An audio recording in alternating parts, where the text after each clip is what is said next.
Welcome to a place for those in search of truth and conviction, a place where we discuss culture, politics, philosophy, and everything in between. I'm Luke, and I'm here with Russ. This is Hardly Strictly Politics. Yes, dear listener, HSP boys back in the saddle once again for episode number 20. Thank you so much for jumping in the saddle with us, riding off into the sunset of 2018. Two separate continents, two separate countries, two separate adult beverages, two separate saddles blazing the same collective trail, two separate saddles riding into the same inevitable conclusion, two separate black-eyed peas, two separate bottles of bubbly, two separate celebrations, two separate journeys through 2018 going into 2019, dear listener. Can you believe it? We fixing to put it down for you, dear listener. HSP20 in the house presently. Find us on Facebook at Zero Gravity Med. Same thing on Twitter at Zero Gravity Med. And you can always find us right here in our own house. Send us email at feedback@zero-gravity-media.com.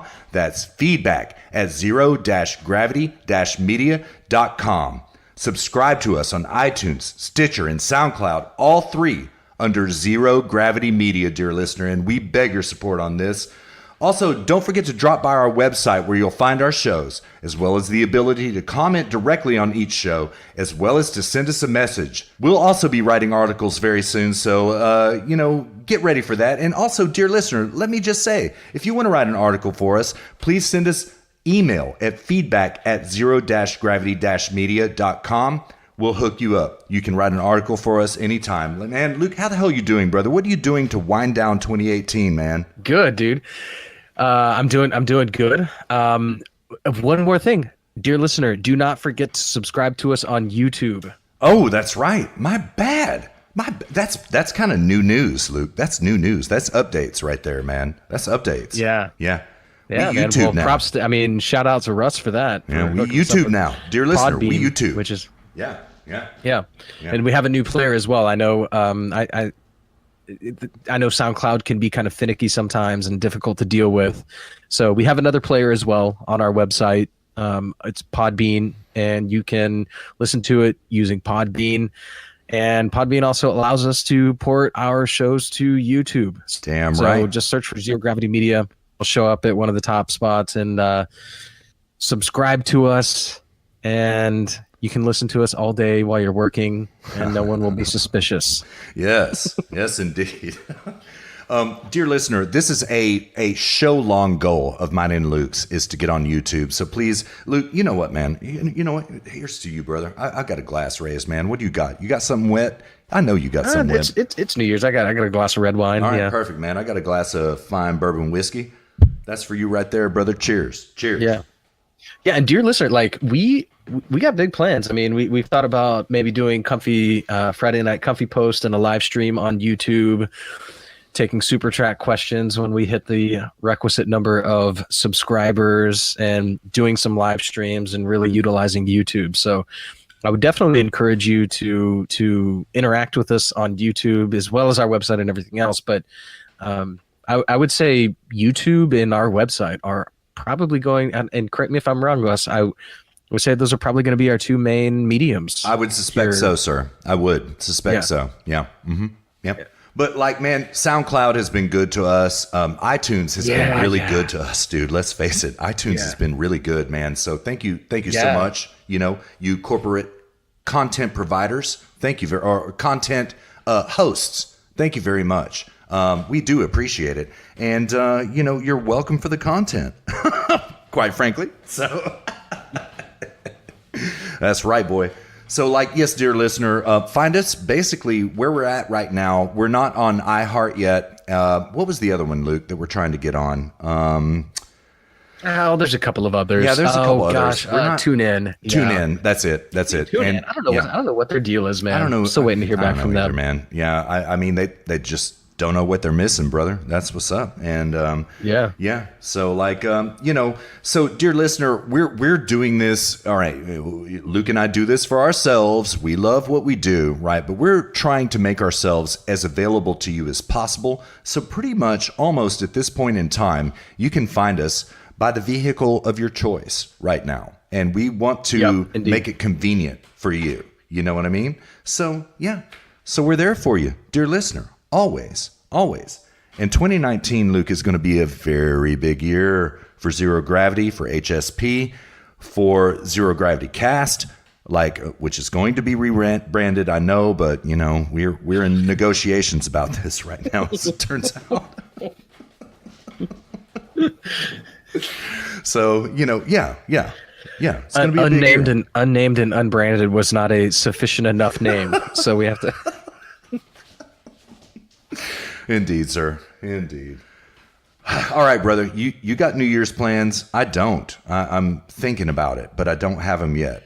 What are you going to do? I mean, I have New Year's plans, but I'm going to put dear listener to sleep if I start talking about it, because it's literally just cat sitting. That's it. Damn. Really? But yeah. My in-laws are on vacation, and so we are cat sitting for them. But in Germany, it's really crazy. Like it's like in Texas we have guns, and in America we have guns and all this sort of stuff, and fireworks are kind of this sort of, oh, cool little like thing. But it's like in Germany you have all this pent up pyrotechnic enthusiasm that has really? You have like one night a year you can get it out. Huh. And they go nuts over fire, dude. I swear to God, Russ, it's like a war zone here. Fantastic, I'm not even exaggerating. man. Fantastic. That's fantastic. It's like everybody pours out into the streets. The fireworks are super loud, they're huge. I've never seen fireworks this big. And so it's like, the German government is like, oh, here, okay, we will allow you to put yourself and others at risk one night a year, and man, they go. It's like I've read online people actually being concerned for their safety, like when they go to Germany on New Year's, because of how many fireworks and stuff are going off. I mean, people just pile out into the streets and just launch it straight out of the streets, and it's just like pa pa pa pa pa pa pa. It's like I love it. I love it. Dude, it's really hilarious, actually. Yeah, I love it. Yeah. I'm going to come to Germany for New Year's sometime, dude. I love it. I mean, yeah, kindred spirit right there, man. I love it. Yeah. So it's a long way, man. So cat sitting and launching fireworks. That's fantastic. Fantastic, man. Yeah, I am considering going to a sporting event. Don't know yet. Otherwise, it'll probably be pretty low key. You know what I mean? But I don't know, Luke, we worked so hard for 2018. I'm kind of cool with just kind of sitting on my laurels on the night of and, drinking a little bit of bubbly and sending it on its way, man. 2018 was a great year for us, for you, for me. Indeed. Yeah, it was a great year, man. So I honestly can't wait for 2019, man. I can't wait. So, yeah. Yeah, likewise. We'll get into, dear listener, we'll get into this a little bit later in the episode, talk a little bit about, I don't know, we took this out, but maybe we'll talk a little bit about things that we got planned for 2019 and the concept of a resolution in the context of New Year's and these sorts of things. Indeed. So indeed, we might have a special guest drop by. Not sure yet when. Who? Robert coming by? Maybe, I don't know. Huh. We'll have to let the special guest decide. Okay. When they want to drop by. Okay. All right. But that's cool. Yeah. I mean, he's been busy, man. 2018 has been a great year for him as well. So, he's been busy. If he can bring it, that's great. That's great. So, always welcome. Indeed. Always welcome in these hallowed halls of HSP. Always welcome. So, yes. Indeed. Yes. All right, let's put it down. So let's jump brother. into it, man. Yeah, so how do we make this transition from that into pedos? Well... It's a hard transition, so let's just go through it. All right, dear listener, here's the fact of the matter. Me and Luke have had our eye on this pedo shit for a very long time. This is a very real sickness and a very real problem. I just want to read something to you that broke on Breitbart 2 days ago. It goes thus. TechCrunch discovered apps available on Google Play which led to child porn groups on the Facebook-owned messaging service WhatsApp, all of which reportedly made money through Google and Facebook's advertising networks. According to TechCrunch, quote, child porn sharing rings on WhatsApp were supported with ads run by Google and Facebook's ad networks through other apps hosted on the Google Play Store, which linked users to the child porn groups. Quote, Antitoxin found 6 of these apps ran Google AdMob. 1 ran Google Firebase. 2 ran Facebook Audience Network, and one ran start at. TechCrunch explained. Dear listener, Luke and I are not exaggerating this problem. This is endemic in our society, and it tends, in my opinion, to affect the elites more than it does us plebs down here just trying to live our lives and, be real human beings. I think it kind of starts at the top, to be honest. That's just my opinion. Can't prove it. But, yeah. So this... Go ahead. You know what this reminds me of is how obsessed the government is with regulating things like financial institutions. They're so busy regulating the economy that they don't catch the real criminals, like Bernie Sanders. I mean, not Bernie Sanders. Ben Bernanke. No, God, not Ben Bernanke either. Jesus, man, who am I thinking of, Russ? The Ponzi scheme guy. I read that whole thing, man. Bernie Madoff. Bernie Madoff, that's it. Yeah, I was close. Yeah. Ben Bernanke, Bernie Sanders, Bernie Madoff. I don't know, they all sound alike. Ben Bernanke is pretty good. I mean, as a proxy, it's pretty good. But yeah, I mean, they're so worried about regulating the economy that they don't focus their efforts on things that actually matter. And sometimes it seems like, and I don't have proof of this. I mean, this is total speculation, but it seems like this is something sort of similar. It's like these sort of content aggregators like YouTube and Patreon and Twitter. It's like they've got ISIS on their platform, yet they are banning Sargon of Akkad. Right. Right. Now, that didn't happen to Patreon, but like I do know for sure that there are, like terrorist militants on Twitter. Absolutely. It's like they don't shut them down, but they shut down. So that it's like they're so busy playing in politics and playing with the things that just don't really matter that they're, I hate to always continuously go back to principles, but God, it's just so applicable all the time. It's like they don't have a principled approach to moderation, to how to run things, and then they wind up with things like this. They're so busy focusing on the things that just don't really matter that they miss out on things that actually do matter. And perhaps this is an example of that. I don't know for sure, but it just smacks of that. I don't know. It does to me too, man. And speaking of that directly, right?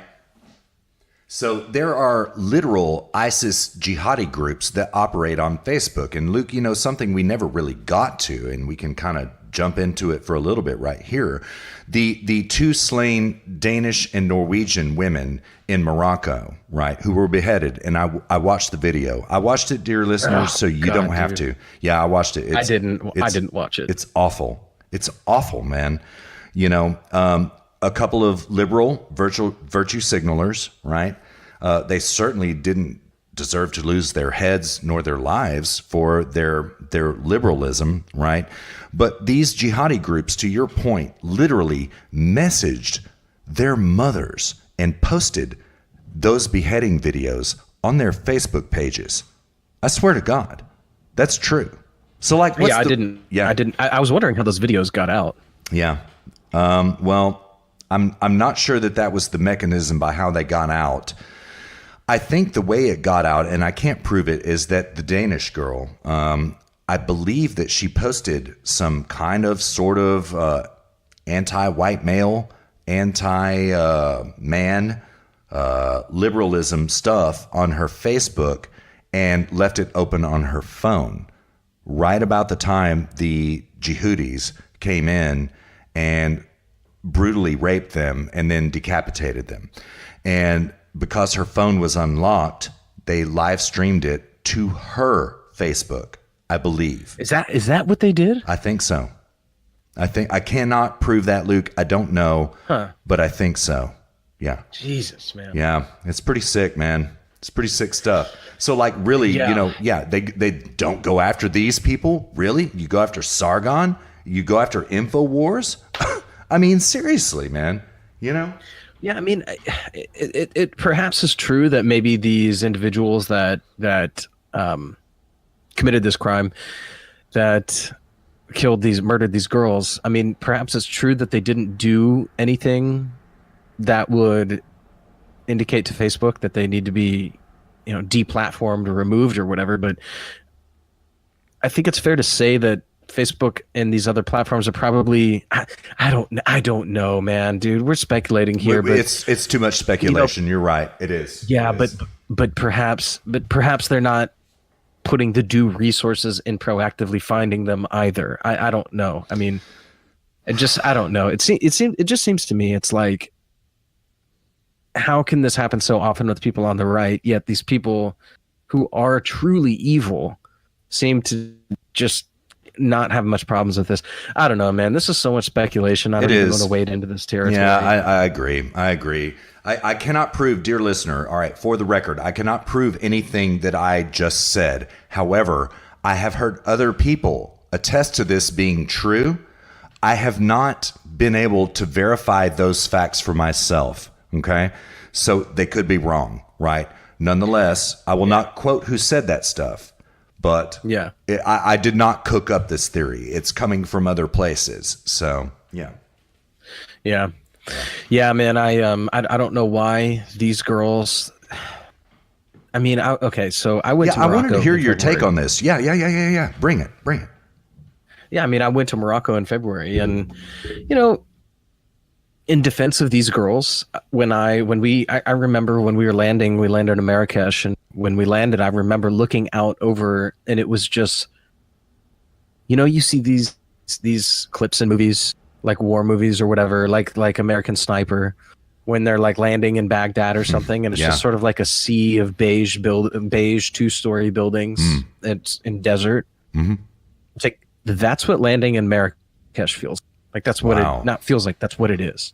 Yeah. And I remember landing in Marrakesh, and I was like, whoa, like I have not traveled to a place like this before. Mm-hmm. And people described to me, before I went to Morocco, people described it as sort of like Africa 101. It's like, if you're going to go to Africa, start out with Morocco if you can handle that. I mean, South Africa is much different, so we'll just kind of like leave that aside for now. But like the rest of Africa, they're like, if you can handle Morocco, then branch out from there. And man, dude, it was way grittier than I thought, way more poor than I thought. Mm-hmm. Huge wealth gaps. Like, people in the United States think that there's like a huge wealth gap. No, like, go to a place like Morocco where in a 2 hours drive, there are people who are plowing their fields with animals still, like donkeys. They don't even have mechanization yet. And then within a 2 hour drive, you are in a village that looks nicer than any Swiss village in the Alps. Wow. Huh. Yeah. I mean, this is the levels of like wealth gap that we're talking here.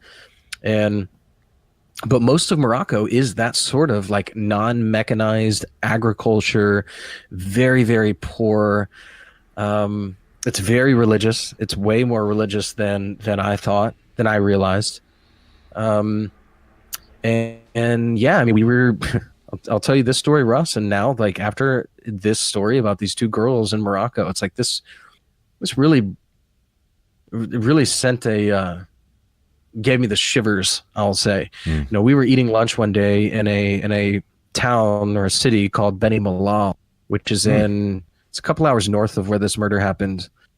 And it's about, I don't know, probably about 2.5 hours northeast of Marrakesh. And it's at the foothills of the Atlas Mountains. And we were, I don't know, we were in the middle of the city, Beni Mellal, and we started walking around, and yeah, I mean, it feels very poor. We are like the only white people there. It's all just straight up like Black Africans, and then Middle Easterners and Moroccans. And so we kind of walk into this alley, and we're with another couple, a very well-traveled couple, and we sit down and to have lunch with, just at this sort of like little restaurant. And we're sitting out on this patio, and this Moroccan guy, I don't know if he's Moroccan, but this guy comes walking up, pulling this cart, and just stops, and then looks at us and starts making gestures with his hands. And he points to a mosque, and then he points at the ground, and then he points to us, and he makes like a cross with his fingers. And then he like with his thumb makes the motion of like throat slitting, and I then knew you were going to say that. points to his watch, and then just walks away. And I was just like, yeah, we're getting the fuck out of here right now. Exactly. Yeah. You know? Yeah. Yeah. And well, I mean, we actually didn't. The other couple, they were like, oh, you know, maybe he's just, it's just not what it was. And I was like, no, I'm pretty sure I understood that message, you know? And he made the throat slash gesture. Time to GTFO right now. Yeah. Yeah. Uh-huh. Yeah. Uh-huh. And let's just say I'm pretty sure he was a disgruntled citizen of the world. We'll put it that way. And so Jessica and I actually we got up and left. I was like, no. I was like, I'm not putting us at risk, and I'm leaving. And I was like, Jessica, we're going. And I got up from the table and we just left immediately. And I left him there. I was like, if you guys don't take this seriously, then I'm sorry, but we're leaving. So we left. And, good on you, bro. Good on you. And left them there, and we jumped back on the bus. But yeah, dude, it was and so after that, it was like we spent a week sort of on the road throughout Morocco. And I remember when we got back to Marrakesh, so we were there for 2 weeks. We got back to Marrakesh at the beginning of the second week, and I was so over it. Like, it was way more poor than I thought, way more religious than I thought, way more gritty, did not feel safe. And by the time we got back to Marrakesh, I was like, dude, I miss the West. Mm-hmm. Like, I'm glad for this experience. There's been some fun times, but my God, I am so ready to get back to the West. And I remember I told Jessica, I said, I remember when we were like, I was looking on Google Maps and I was like, okay, I think there's like a mall or something over here.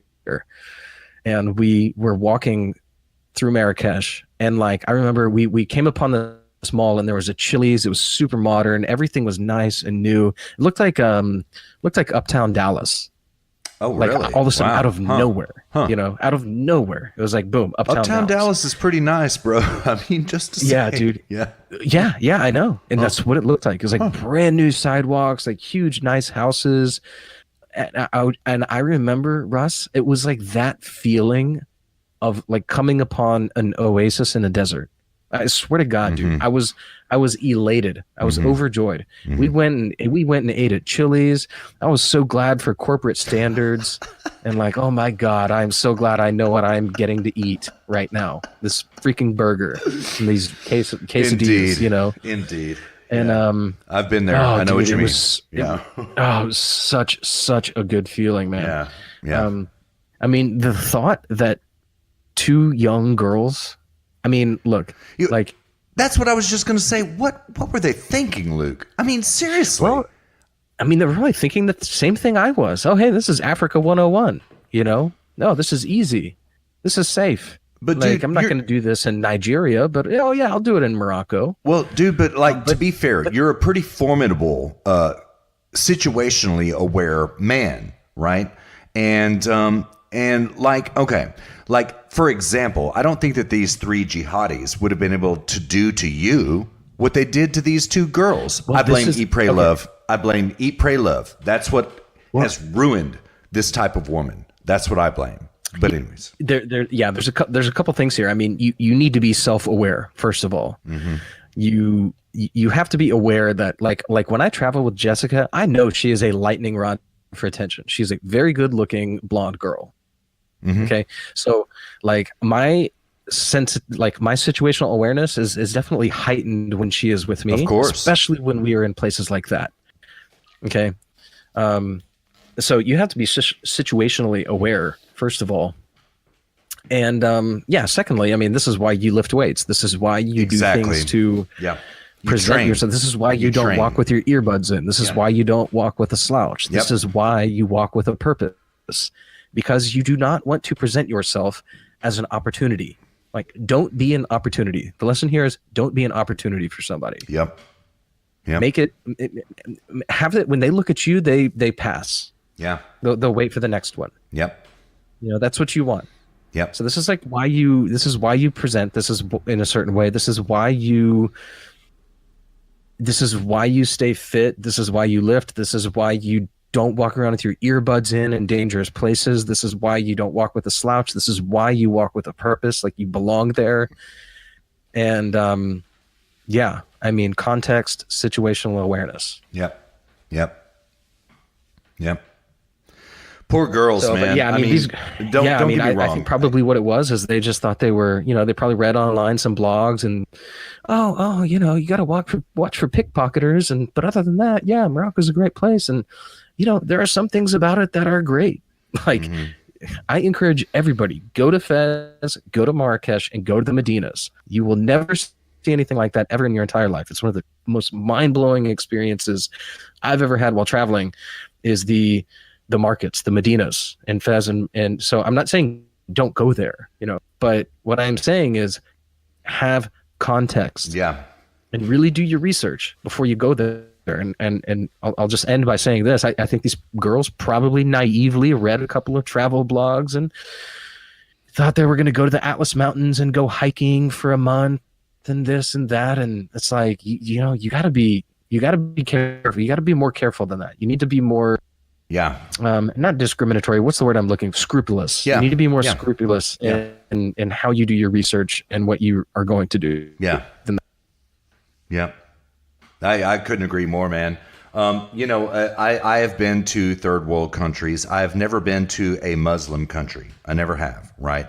Not sure that I will ever go, right? Nonetheless, to just suffix what Luke just said, dear listener, all right, yes, lift, be fit. I might also suggest training in a martial art of some type, whatever you like, just train. And not that I'm training right now, but I have, and I understand how it's done. And, so does Luke, for the record. And these girls did not take any of these precursory steps in the slightest, not even a little bit. I mean, dear listener, watch the Paul Joseph Watson video about the girls being beheaded in Morocco. Watch it. He did a really good job. Look at their social media posts before they went there, right? They were so hopelessly naive about context, Luke, like you just said, about context, right? This isn't going and camping in the Rockies, right? You know what I'm saying? Yeah. This is Morocco. Yeah. You know what I mean? And even bad shit can happen to you in the Rockies. Don't get me wrong. It can, right? There are bad people everywhere, dear listener, right? But, a couple of blonde, Western girls in Morocco, yeah, they're going to stick out like a sore thumb. In the United States, not so much, but still bad things can happen. So just prepare, dear listener. Just study your context. Just study. I'll say two things really quick, Russ. Right. One, you said you don't know you'll ever go to a Muslim country after this.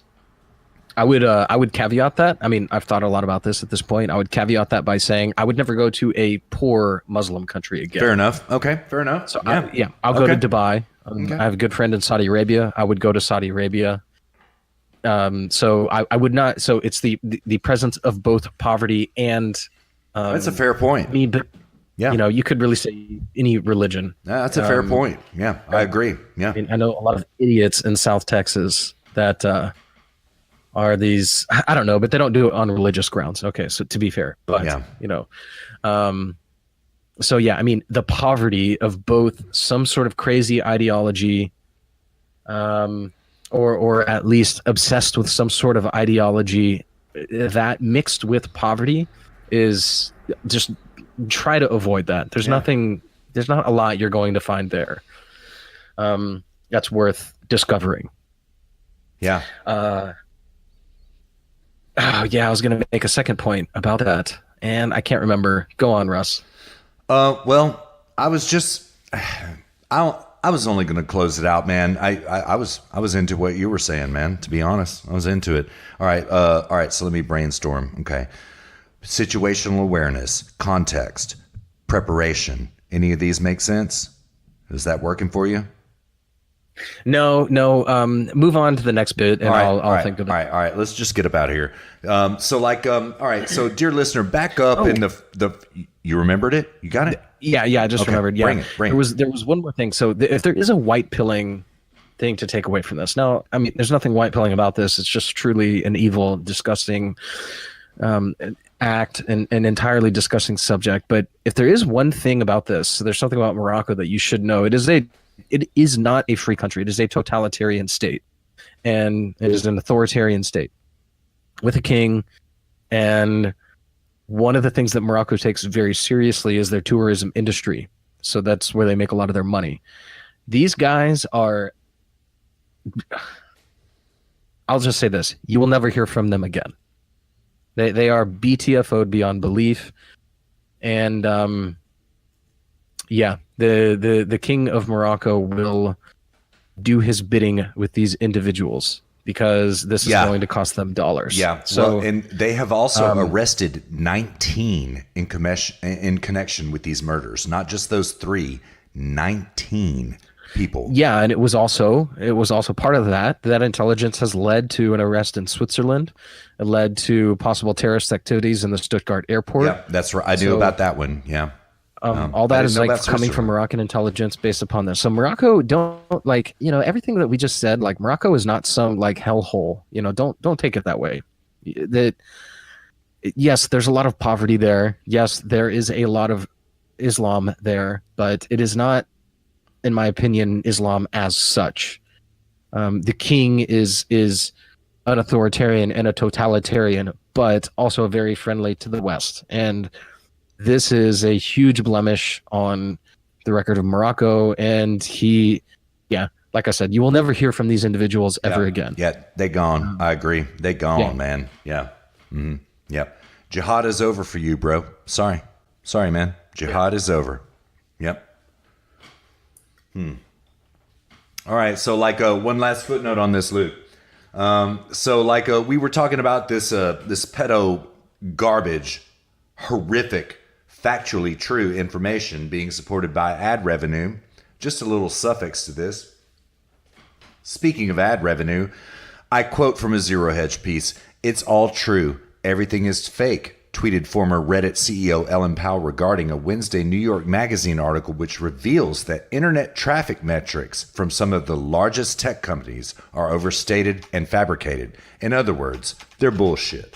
Powell was responding to a tweet by the Washington Post's Aram Zucker Sheriff, quoting the following. Anyways, what they're saying, the article goes on to detail and prove how social media has been cooking their metrics and beefing them up for more ad revenue, right? I mean, I'm just going to say, are they allowing these pedo networks to beef up their ad metrics? Inquiring minds want to know. We don't know, right? Nonetheless, we do know Ellen Powell herself says everything is fake, right? In other words, dear corporations, you're paying too much for your advertising on Google. I'm just going to tell you that. You're paying too much. Yep. Except for when you advertise on HSP on YouTube. When you do that, that's priceless. Yeah. I mean, but let's also not forget, this is also Chairman Powell. It is. I've forgotten that. So let's not kid ourselves for a second here. A year or two ago, we were talking about how she's a lying, terrible human being, and then now here we are. Now we're quoting her. Yeah. Fair enough. Yeah, that's fair enough. Chairman Powell. I forgot all about that, Luke. Man, those were great You introduced me to that meme. I know I did. Yes, I did. Yeah. Mm-hmm. Oh man, good stuff. All right. So what you know about this cop that got murdered by the illegal in California? Yeah, I've seen it. I've seen it on social media. Yeah. I have mixed thoughts about this. Obviously, it's terrible. It's evil. I'm glad they caught the guy. Mm-hmm. I don't know. Maybe you can red pill me a little bit more. I guess my hesitation here is it's true that if you just select a data point on just you can have opinions, and then you can just pepper that with data points that you select to confirm that. Right? Always true. Always true. Yeah. And so anytime I hear about this stuff, I'm just like, okay, well, there's always police officers getting murdered by people. I would guess that it's probably, I don't know, disproportionately so, but I would assume more police officers are murdered each year by American citizens than illegals. So I hesitate to go full on, oh my God, illegals, immigration, blah, blah, blah, because I don't know. I don't know the numbers, and I don't want to buy in. I've learned to become leery and careful of these sort of like Lauren Southerns and Paul Joseph Watsons. So it's like anytime an illegal alien does anything at all, well, then suddenly it's like, oh my God. It's just like, oh my God, I get exhausted from it, I guess, is my point. Okay, well, I understand your point, and man, I do agree with you, right? I would say that this case is rather not a general case. I would say that it is quite unique and rather iconic of the state of the United States right now in this, right? This man, Ronil Singh, was a legal immigrant. He wanted nothing but to come to the United States and be a cop and be prosperous. Right? He was murdered by an illegal alien, right? And this person has no right to be here, should not be here in the first place. And Ronil Singh is exactly the type of person I want in this country. This illegal is exactly who I want the F out, right? So I believe that this story encapsulates the debate in such a way that no other story ever has. And I just wonder, where you at, CNN? Where you at, MSNBC? Where y'all at? I see, yeah. Where y'all at? Nobody's talking about this stuff. Like, okay, based on their premises, they should be extolling the virtues of Ronil Singh being here, right? They cannot extol the virtues of this illegal being here, right? They can't, right? So the story is literally not covered except by like what? Breitbart, pretty much, Yeah. Oh shit! Did you hear that? I think Robert's in the house. Robert's in the house. Hello? Oh, our secret guest has revealed himself. What's up, Robert? Back again, 2 in a row. I love it. Indeed, sir. Indeed. What's going on, man? You doing good? Yeah, no complaints. Oh, good. Getting some stuff down on this end, and I was trying to come on in and listen to your conversation here, so I wanted to jump in now. All right, bring it. Well, I think you were just talking about why isn't CNN talking about the guy who got shot and saying he was a great immigrant. I think what you're seeing is that, as usual, CNN's underlying arguments are always communist, not the Communist News Network for no reason. And it's always about class and economics with them. Indeed, sir. The guy who did the shooting has to be pitied because he was in a poor country and he deserves to come because whatever. The guy who got shot, well, he's a cop. He hates black people because he's a cop. Fuck probably. Him. Yeah, exactly. And, exactly. He's just one more black man killer off the streets probably. But really, it's because he actually is successful. That's why he's not worth talking about. He doesn't need your pity. He doesn't need your help. He hasn't broken any laws. He hasn't done anything that the left would consider heroic just to come. So, whatever. Not a story. Agreed. 100% agreed. Yeah. Now, the other point I wanted to make on this topic was Luke was saying he's always a little bit reticent now to get excited by these kind of stories. And I think that's a good attitude to have because as cognitive psychologists point out, we're really good at counting and we're bad at probability. So when you see something, a particular incident or even a handful, it's tempting to get all excited and say, here's all this mountain of evidence that's piling up about how horrible the world is. But you got to think about it in terms of rates.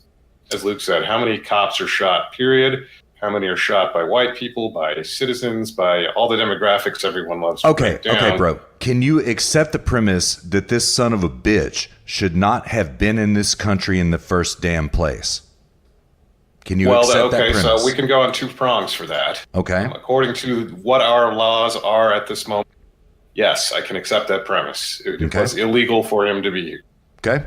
That his very presence was breaking our laws. Yes. The better half of this, and the part that we always fail to talk about, is should he have been allowed to come? I don't know much about this guy's background. I see what you're saying. Shot a police officer probably says no, he should not have. He did have a record. He had a record. Yeah. Mm-hmm. So he's probably a double negative in this case. But those are the two issues we really have to break apart and start talking about is, here's our laws as they stand, leftists. If you don't like them, mobilize your majority House of Representatives you're about to have and change them. Mm-hmm. Yeah. Otherwise, enforce them. Those are your two choices. You don't just get to disregard the law you dislike because of your political slant. That's so damn smart. You enforce them and you change them if you don't like them. That's so damn smart. Yeah. Secondarily, of course, we can say who should be allowed to come. And you mentioned this guy had a prior record, so that would be something that should disallow him, right? And I think if you're going to talk about immigration, people should be allowed to come if they're willing to work and take care of themselves. If they're not going to, bring in some kind of horrible disease that's going to kill all of us, they're not, we don't want to let people with Ebola come rolling on through. And if they're not criminals, because who's likely to commit crime? People who already commit crime. Agreed, sir. So do you understand my illustration about how Ronil Singh exactly is the type of person who should be here? And this absolutely. Is not. Yeah, okay. Even if he didn't agree with our immigration policies, procedures, he followed them. He did it right. That's exactly it. Yeah. I think the takeaway here is Russ's point that this is just a really good. This very much encapsulates the immigration debate. There are some immigrants that you want, and there are some immigrants that you don't want. Yep. That's right, and it has nothing to do with race or which country they come from. Not at all. No. Whether or not they have criminal background, whether or not they are here to soak up work. It's are you willing to come and actually be a part of society? Or are you here? Robert, you're breaking up. If Luke, you have circumvented the laws of our period. Say it again, Robert. You broke up a bit. Say it again. I say if you have circumvented our laws in order to come, then by definition.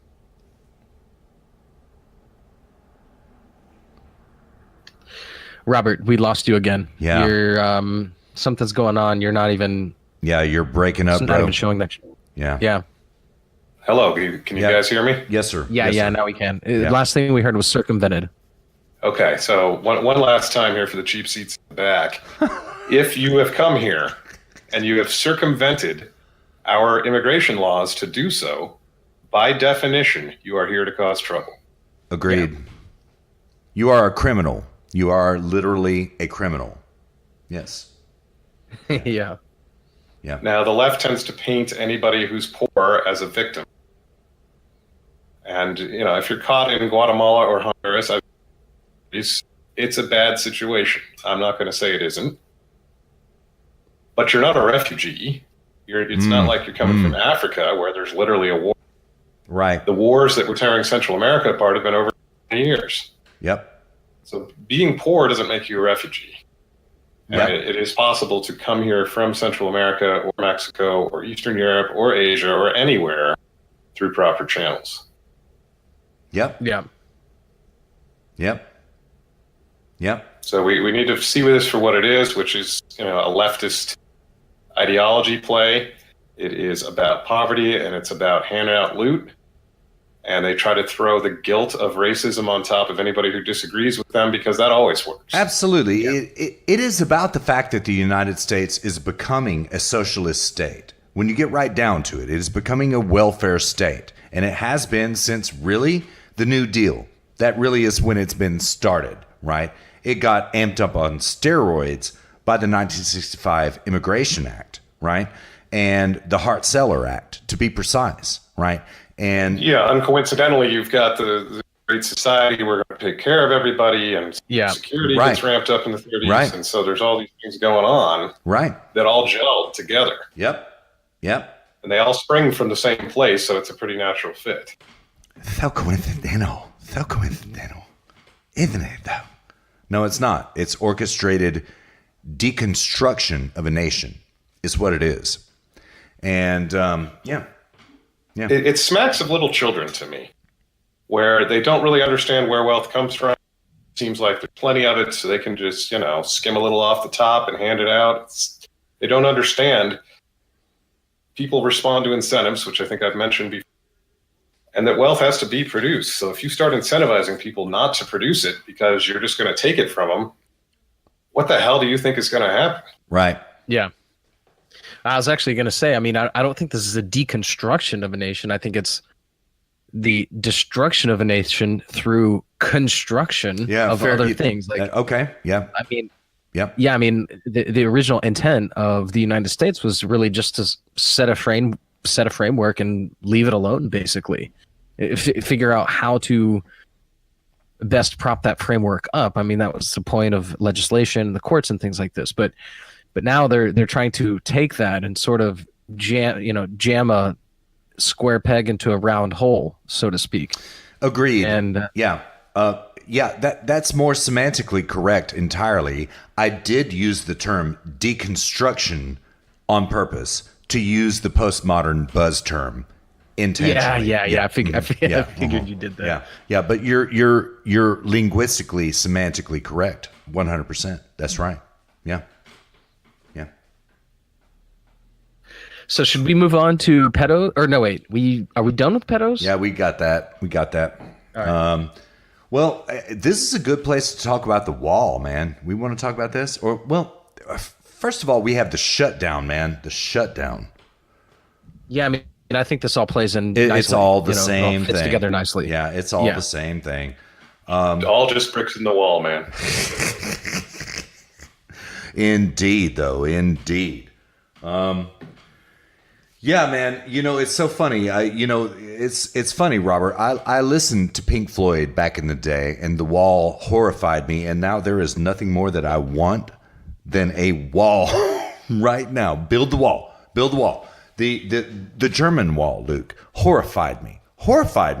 Politically, morally, philosophically, every which way. Now I want nothing more than a wall, right? Well, to be fair to you, that is the difference between a wall built to keep people in versus one built to keep people out. It works both ways, don't it? It works both ways. I'm willing to take that risk. Well, you've been to border towns and you've gone to Mexico. Oh, absolutely. Always lets you into Mexico. Yeah.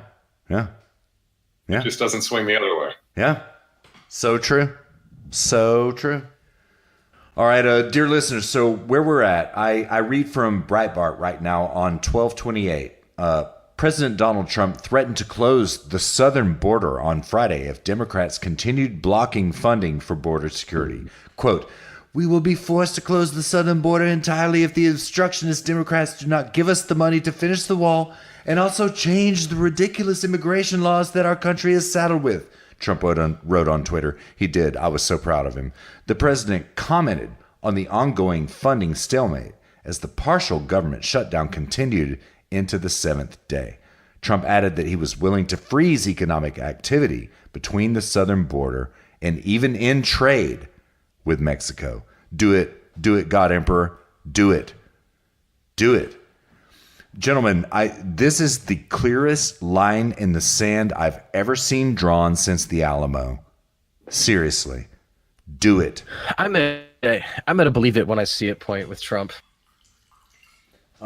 You know what, Luke? I think you're right. I think this is the do or die moment for Trump's presidency right now. And I'll believe it when I see it too. Heretofore, gentlemen, not constantly. He's done lots of great stuff. All right, we're not going to name it now. Yeah, we're on a spectrum here, right? And he can go back the other direction, but he's reached the point with me where he's said enough things. I'm going to do this. I'm going to do that. And I agree. With me, I will believe it when I see it. Yeah, you're never quite sure what's theater and what's designed to just prove a point. Well, you go back and read Art of the Deal. He makes it very clear that sometimes you flex because you can to show people they don't have as much leverage as they think they do. And there's the principle of least interest here. If he's willing to walk and he's like, no, this is it. somebody's got a cave, and if he's going to show that it isn't him, maybe it's real. Then again, it could be just playing chicken. Well, it is playing chicken, Robert. Indeed, sir, it is. But I think we're entering a really interesting phase with this shutdown right here. Okay, first of all, dear listener, Robert and Luke, I do not see a swift end to this shutdown as things stand right now at all, right? Now, the Democrats are trying to meme this into the Trump shutdown. Oh my God, it's hashtag Trump shutdown. It's not. It's not. Right? In the same way that Luke and I exposed Chuck Schumer and Nancy Pelosi for losing to the God Emperor in front of the public about border security, what is really happening right now is that Trump is exposing the Democrat Party for not wanting to let's lose the term secure our border, secure our nation, right? They are on the losing side of this, okay? I also find it interesting, right, in a political way of thinking, okay? They're all like, hashtag Trump shutdown, oh my God, the government shutdown, blah, blah, blah. My life has not been affected at all by the government shutdown. Nobody's has, okay? They are trying to make Trump own the shutdown, as Chuck and Nancy did in their, post-conference outside of the White House briefing. Well, it's really interesting to me that in literally 4 days, the Democrats do have ownership of this. They are going to be sworn in as the new House of Representatives, and they do own this. And I do believe that Trump understands this, right? And as they exert their will, he will expose them, as he already has, in my opinion, for not wanting to secure our nation. Yeah, I mean, to be fair, Trump, during that press conference with Nancy Pelosi and Chuck Schumer, he was like, I'm proud to shut down the government for border security. And that was actually a moment in which I was actually, on board. I was like, big great. Up, bro. Yeah, same here. You got some principles. I mean, again, we can argue, we can talk about like whether those are good principles, whether that's something worth shutting the government down. But when you've campaigned on that, and now you are willing to shut down the government over it, well, great. You stand by your principles. This is not something that we have seen Trump do a lot of so far. That's true. That's true. So this is what the media is running with. But the thing is that at a certain point, when he offers up a deal, when he makes an offer, well, then it's now in the ball is now in the Democrats' court as to whether or not they're going to accept that. And that's what Trump's running with now. He's saying now it's okay. Well, now it's in their court, because we made an offer, and I think that's fair. But yeah, I don't know. We're going to see. I mean, Russ, I wouldn't be surprised if on Wednesday we see Trump going, oh, we've secured funding and a deal. We're going to bring the government back up because I care about the 140,000 furloughed employees too much, and blah. And then he'll play that card. I hear you. Wouldn't be surprised at all. I also wouldn't be surprised if he dug his heels in and said, nope, I'm not going to move. I don't know. This is the thing with Trump. You just don't know. You don't know what he's going to do. It's true. This was Mitt Romney or John Kasich or any of these other guys. Yeah, I know exactly what they would do. They would have never shut the government down in the first place. They would have caved just straight away. That's a good point, man. Trump is just so unpredictable. I just don't know what he's going to do. But I'm just to the point now where I will see it when I believe it. I agree, sir. But really, I suppose that the point I'm trying to make is thus, okay? Trump is very good at making the left show their asses, right? And I believe that he is in the process of doing so right now, right? We talked about this on like HSP 08, 09, somewhere around there, something like that, right? I think he's in the process of doing that right now. I agree with you, Luke. I'm kind of tired of hearing about, the look at this pig food. This food is for pigs. And then she's eating at a Mexican restaurant 1 week later in Dallas, Texas. I'm kind of sick of seeing this stuff. I'm kind of sick of seeing it. I kind of want to see. And if I can offer you guys this, the left's response here is pretty typical, right? Because if you think about, didn't Obama have some government shutdown at some point? And when that happened, then it was the Republican Congress's fault, right? So the left has this frame of like, we're righteous, we're always right. If you just go along with us, the government wouldn't shut down. But if you don't go along with us, the government shuts down. It's your fault. Well, Robert, I think the point here is that Trump owned the blame for it and still does. Yes, and that, as Luke said, was refreshing. Yeah, because really nobody owns it. They both own it, or neither. Yeah, because it does take two to tango. They got to pass something. He has to, or at least not veto it. Yeah. So for him to come out and own it is a brilliant move in that sense. Basically saying, yeah, you're damn right. I'm here. Agreed, nothing's sir. going to move until I say it is. And guys, get off your asses and do what you need to do. Agreed, sir. I will. I'll back up what Russ is saying with that. Trump has a knack for putting the left into a position of having to show their asses, and this is a great example. You see Chuck Schumer coming out saying things like, "Oh, it's the right and blah blah blah. They're the reason for the government shutdown." But then he turns right around and he said that the reason that they are against the wall isn't actually out of principle. It's really funny. Chuck Schumer actually cucked.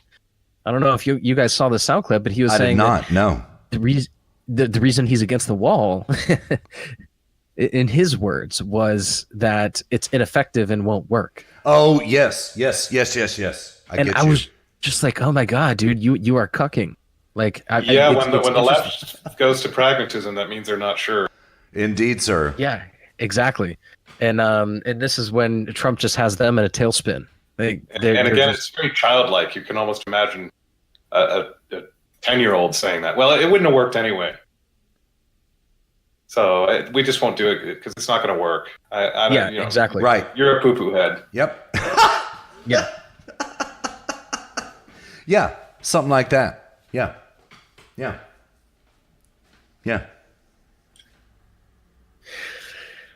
Oh, so, man. Yeah, silence. I agree.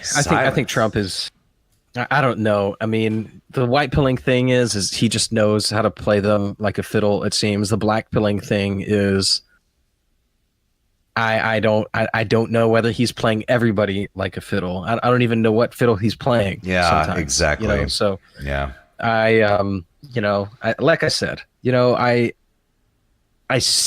observe him to have a certain effect on the left. I question what the end result will be. That's my takeaway from all this. Yeah, I get it. Brothers, do you want to hear Louis Gohmert about this real fast? You want to hear this? President Obama just built a 10-foot wall around his new home in Washington. And so I'm hoping that the Democrats will all scream in unison, Mr. Obama, tear down your wall. Because it either works or it doesn't. And you and I know it works. So, Congressman, how long should the president keep the government closed? Well, it's only a part of 25%.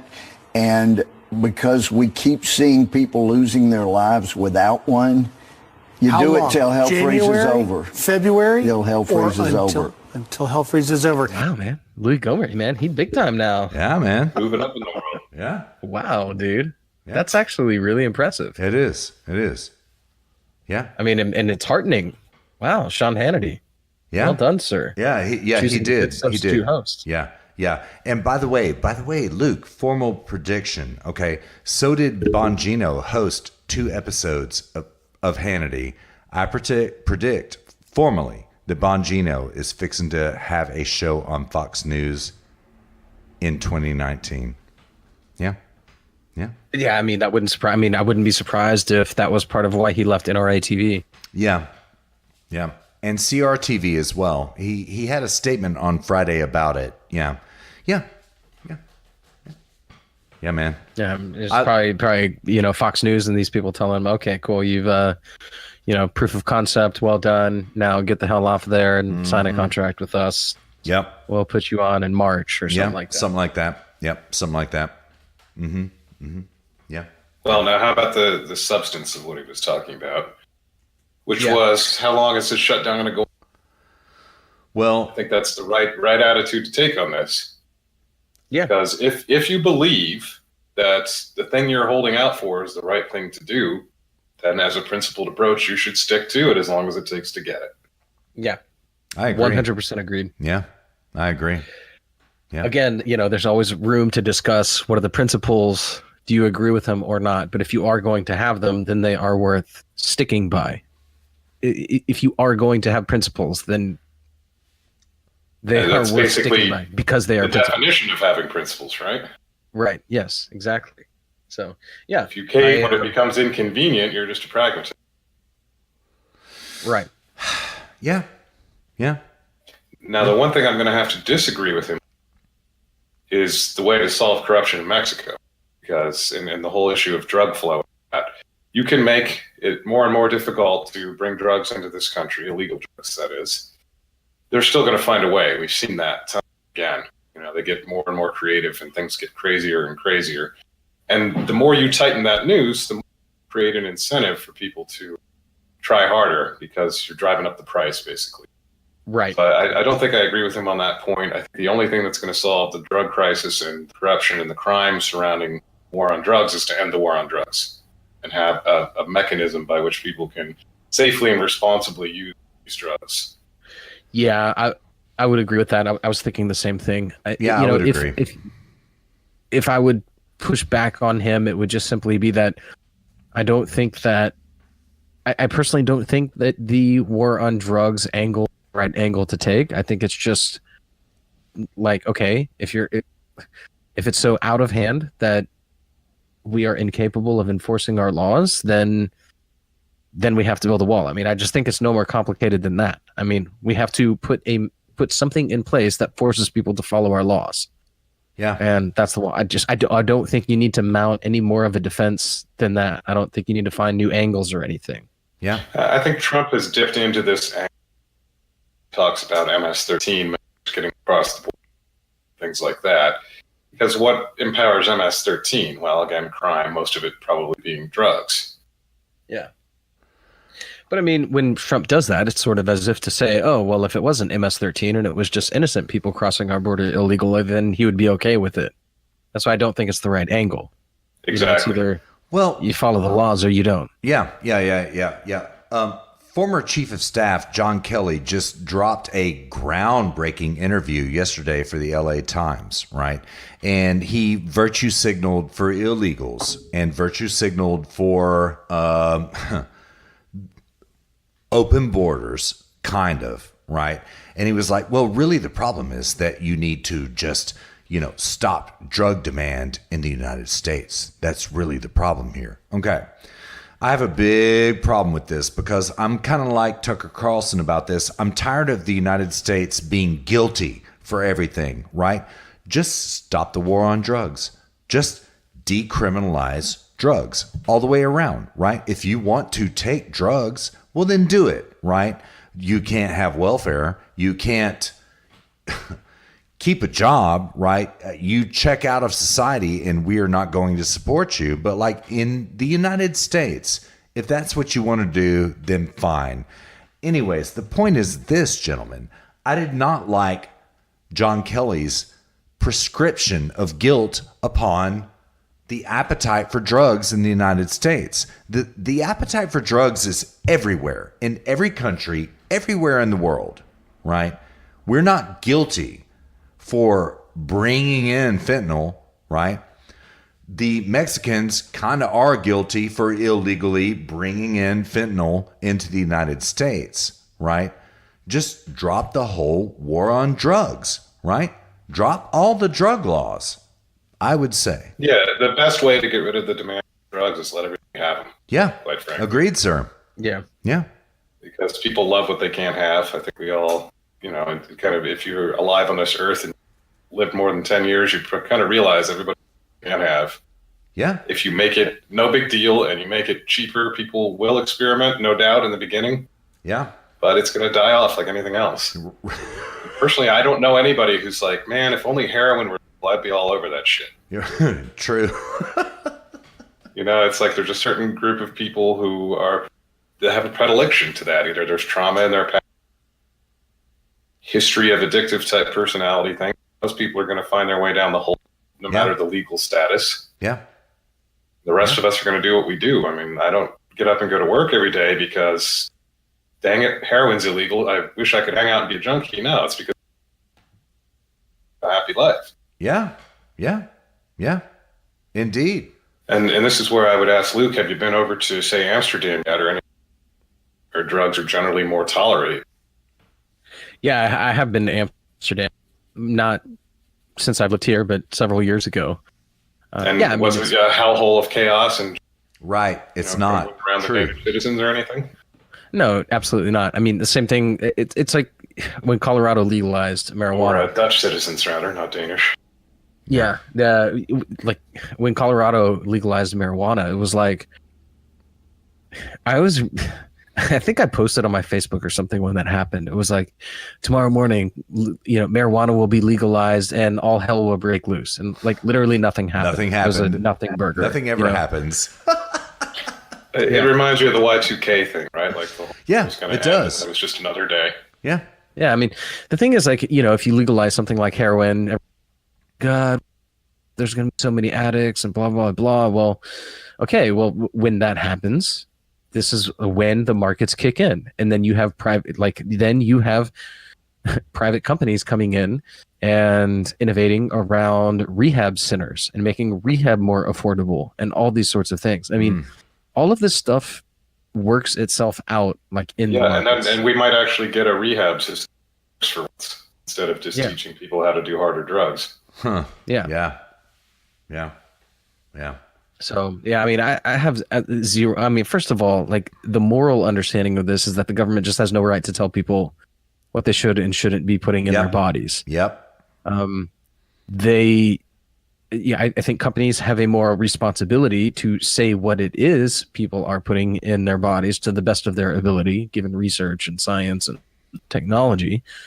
And beyond that, I mean, when you tamper with it, you will find problem. Where you tamper, there will be problems. Yep.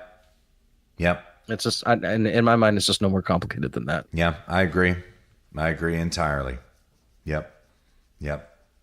And you can think about the wellspring of troubles this causes, but this corruption of Mexico he's talking about, it does come from the drug cartels. It does, part at least. Yeah. And, Central America feels that, and South America to some extent. We have a lot of people in jail in this country who are in jail on drug offenses. Imagine if we could empty the prisons out of those folks. Well, and we just did, Robert. To be fair, we just did. So there's that. Yeah. Yeah, and we touched on the rehab angle. Get some rehab works and treat this as a medical issue instead of one. Mm-hmm. That would be a great improvement for our citizens here at home and abroad, because typically America invents things to the rest of the world. Yeah. So I would only see good coming from this, and probably a lot of our immigration problems would handle themselves too. Agreed, sir. Agreed. Yep. Couple more points about the wall, gentlemen. Yeah, just a couple things, Luke, real fast. All right, so this flew under the radar, right? All right, all of this is in the context of the wall. All of this discussion we've had, which is God tier, but it's in the context of the wall, okay? There was a bill slipped under the door on December 19th, and I read from the Daily Caller. Democratic Representatives Sheila Jackson Lee of Texas introduced legislation forbidding construction of a wall on the U.S.-Mexico border unless Mexico pays for it. Lee introduced the Protect American Taxpayers and Secure Border Act into the House on December 19th, which would, quote, prohibit taxpayer funds from being used to fund a wall between Mexico and the United States. Okay. Dear listener, it is a shill tactic by the left to try to shut down the wall. That's what it is. That's all it is. This is the same line that Chuck Schumer is pulling. It's totally unprincipled. It's Indeed, like, sir. Yes. It's like, I'm not against the wall in principle. I'm against taxpayers paying for it. Right. Right. Like, just come out and just say you want our border to be penetrable. Yeah. Just say it. Yeah. Yeah. Yeah. Again, a lot of this stuff, I just don't think it's a winning. It's just not, the messaging is not a winning messaging for the left. Yeah. I just don't think it's good for them. Yeah, you know? I agree, Luke. I think, returning to our earlier premises, number one, the president has a fantastic talent for making the left show their ass. Second premise, I think the left is about to take on a lot of water for this open borders crap that they're literally arguing for. I think that they're going to take on water. Almost to the point that it's like they've miscalculated something. Exactly. Yeah. Usually they like to do fallacy of the concept, things at the back door when no one's looking. But this time, because of Trump's ability to make them show their ass, they're going to have to literally come out and say, well, we don't want to keep people out. Yeah, that's right. They're going to get caught with, we don't want to keep anybody out. That's right. We don't want to keep out people who are potentially productive or will be good model citizens. They're just going to have to say anybody out ever, any circumstances for any reasons. Yeah, well, yeah. I mean, this is Trump forcing them to show their hand. Indeed, sir. To stretching their principle. It's sort of like it's sort of just stretching their principles out as far as he can stretch them. Yeah, their principles. Yeah, which is that it's not enough just to say, you have some sort of like soft, compassionate understanding that some people feel as though they need to risk crossing the border into the United States illegally. He's sort of like, okay, I'm going to force you into the position of having to, out of principle, say that our border should be penetrable or not. Yep. And if you say it's not, then that is to say that we have a moral obligation to allow everybody to come into our country. And I don't know. I mean, 44D chess, I don't know, but yeah, it's definitely brilliant. I love watching them squirm. That's for sure. And the left has coasted so long on coming in, you're just a racist. We seem to question that argument. I don't know if you guys have been to Ellis Island. They may not even have this display anymore. When I was there a few years back, they had what amounted to a 3D bar chart of the countries of origin of which people had immigrated to the U.S. over the last, say, 100 years. And I want to say this was around 2010 last. And what you saw was there were bars from Ireland and Italy in the early part of the 20th century. And these bars were maybe a foot tall, right? Then you'd see little bars, 6 inches, 8 inches, 12 inches from different European countries over different points in the 20th century. And then all of a sudden, there was a bar that was like 6 foot tall, and there were several of them. And those were people coming from Mexico, essentially. I knew it. And you'd see them coming up and down a little bit over time, but the general trend was upward. And, it was just astonishing to see the difference.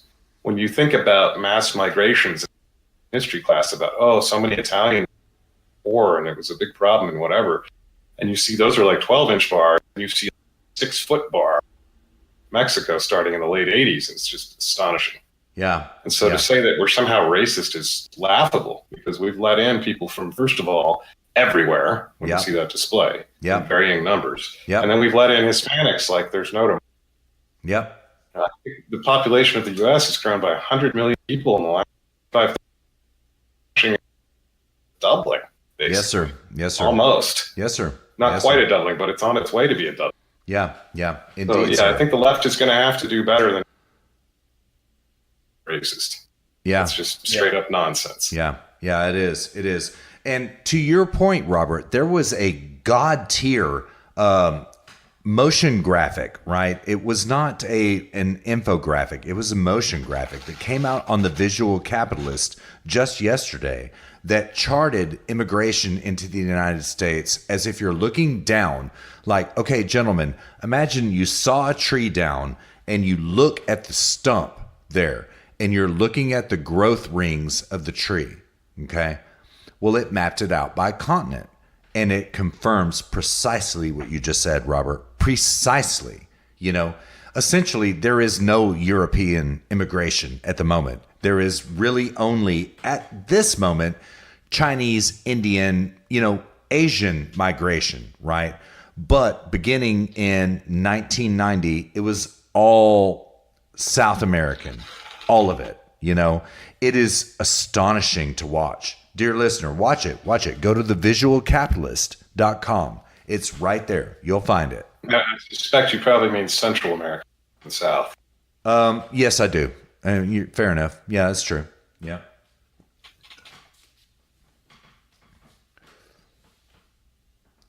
All right, guess we killed that one. What do we got next? Yeah, well, I was going to ask really quick, Robert. I'm curious to know your opinion on this. What do you think, deep down, like philosophically, we could say, is the motive for this immigration, this push for immigration? Because, it wasn't long ago when you had Bill Clinton's State of the Union address after being elected president that could have been Trump's State of the Union address regarding immigration. What, in your mind, is the impetus for the left's change towards pro-immigration, active, proactive immigration? Well, I think your limousine lefties, your Clintons and all them, your actual politicians, are probably seeing it just as a power grab opportunity. Mm-hmm. I think your Prius driving leftists, your everyday man on the street, have a right to be here, and we're just being bad people by not letting them come because they're struggling and they're in so much poverty and they need to live, and they should all have Priuses too. And I think politicians on both sides play us all for chips, and they just are pragmatists. They say what they think you want to hear. So I think the left's base really does see it as a moral politician base wants to hear. And it's more voters for us potentially, and more power because we can get out more welfare and expand our statist power grab on everything. Yeah. And the commercial right, I might add in, plays into this because they get cheap labor out of the deal. That's how I assume this uniparty formed in the first place. But well, when business gets cheap labor, we get cheap goods. So I guess we're all listen.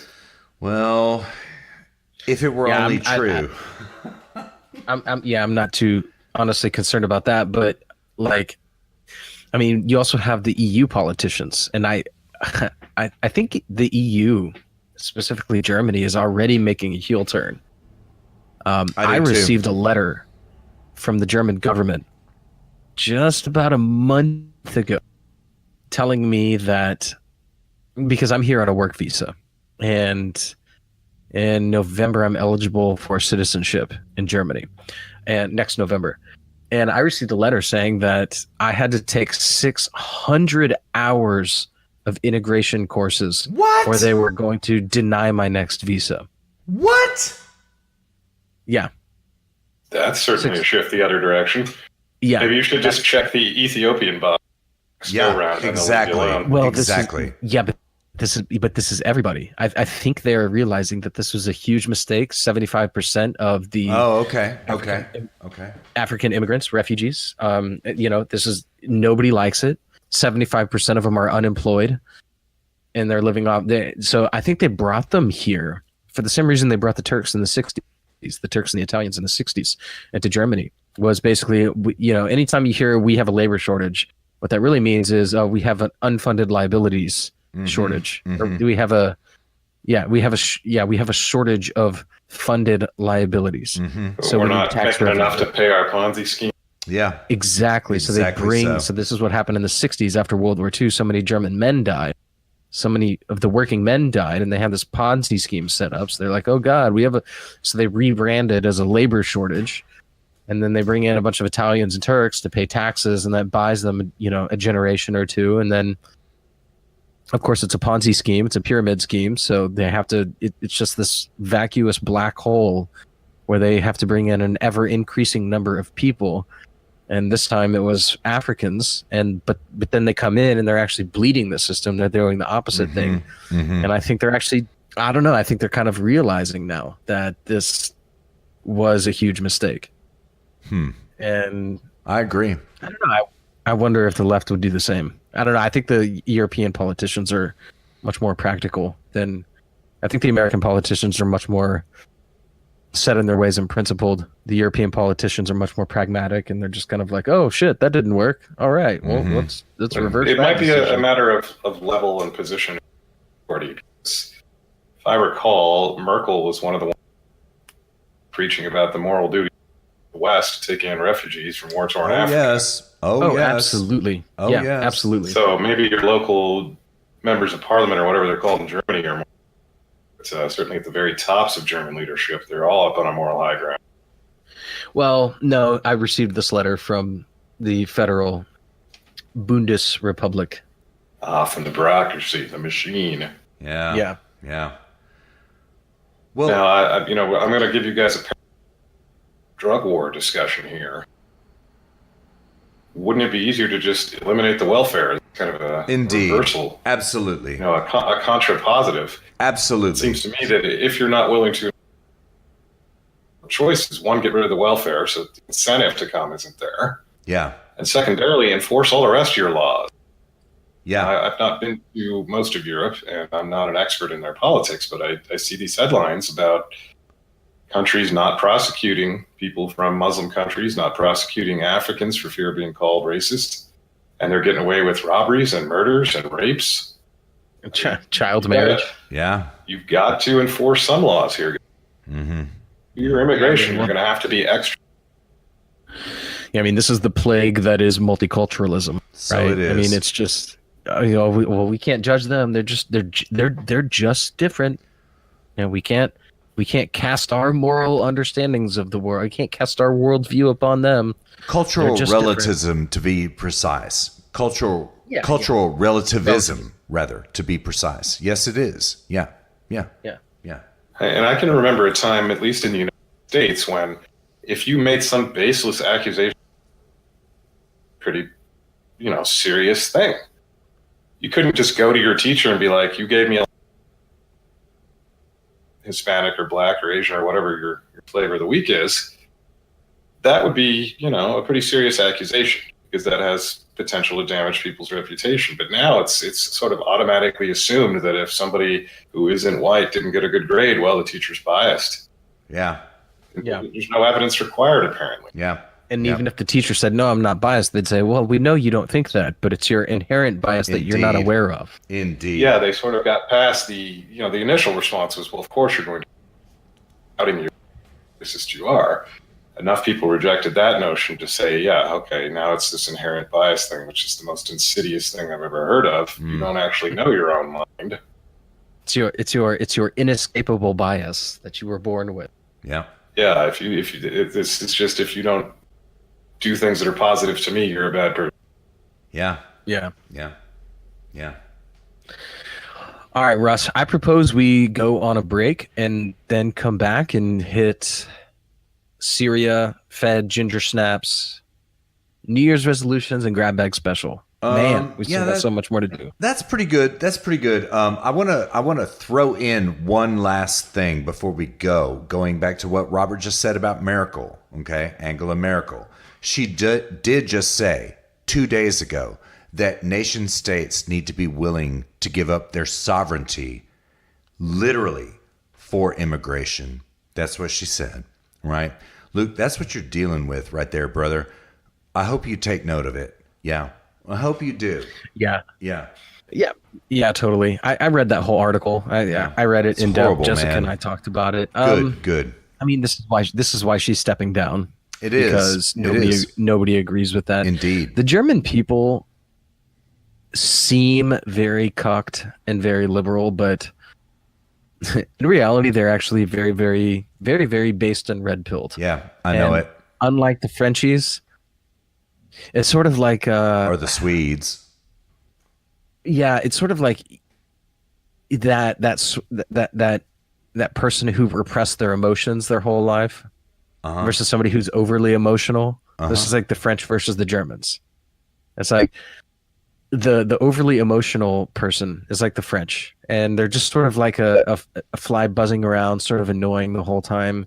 But the people that you really need to fear is the people who've been repressing their emotions the entire time. And if you want to stick with the animal analogy, as the cat that's just sitting there flicking its tail in annoyance.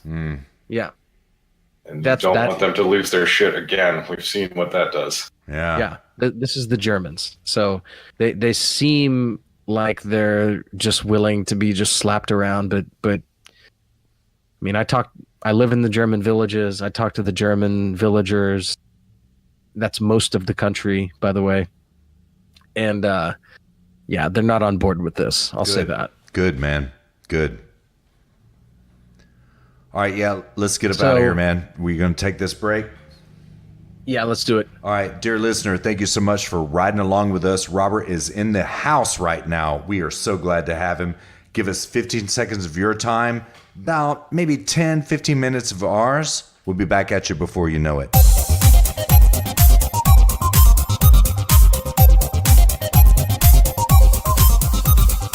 All right, dear listener, welcome back to HSP20. We have myself, Robert, and Russ in the house. This is such a great episode, doing our New Year's Eve. Well, Damn it's not right, quite boy. New Year's Eve yet, but by the time you're listening to this, it will be New Year's Eve. We're having a great time, and we have a few more subjects to cover here in segment 2. I believe, Russ, correct me if I'm wrong, we've got Syria, the Fed, our friend Ginger Snaps. Oh, God. Oh, God. Oh, God. I can't wait. New Year's resolutions, and a very wonderful grab bag special. Somehow, we are going to cram all this in an hour. I don't even know how that's going to work, but I don't either. We better get into it. So, Russ, all right. Syria. All right. So, dear listener, HSP 20 going down presently. I want to talk to you a little bit about Syria right now. Okay.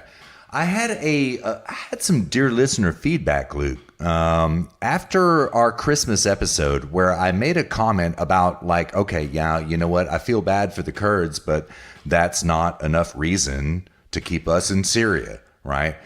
Well, I got some pushback from a dear listener, and we had a very spirited debate about it, right? And gentlemen, I had to concede this debate because Syria is such a damn mess.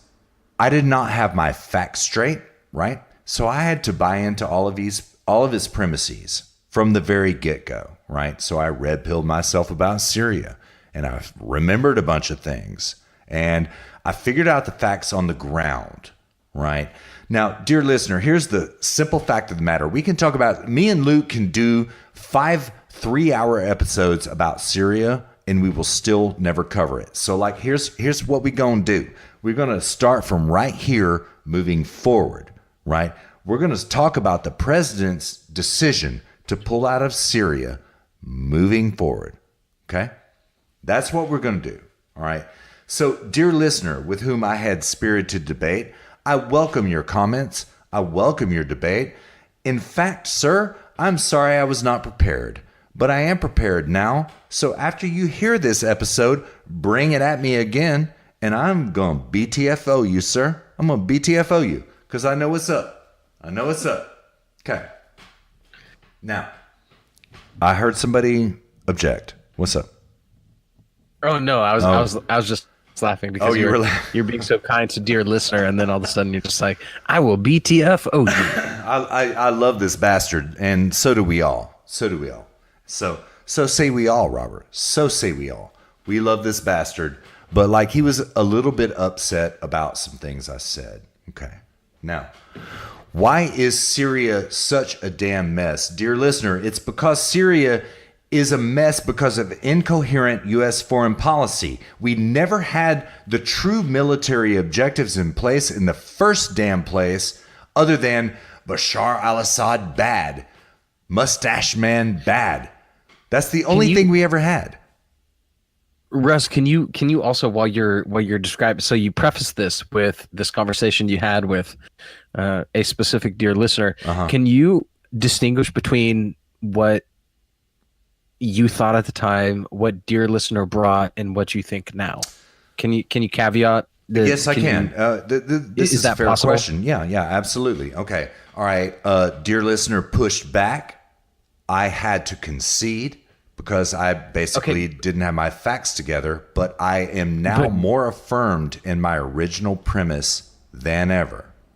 We should pull out of Syria. Yeah, but okay, so what was your original premise? So, well, what we said what last week. specifically did you concede? Well, okay, I'm fixing to get into that, Robert. But like what we all agreed upon on the Comfy Christmas post was that we should GTFO Syria, right?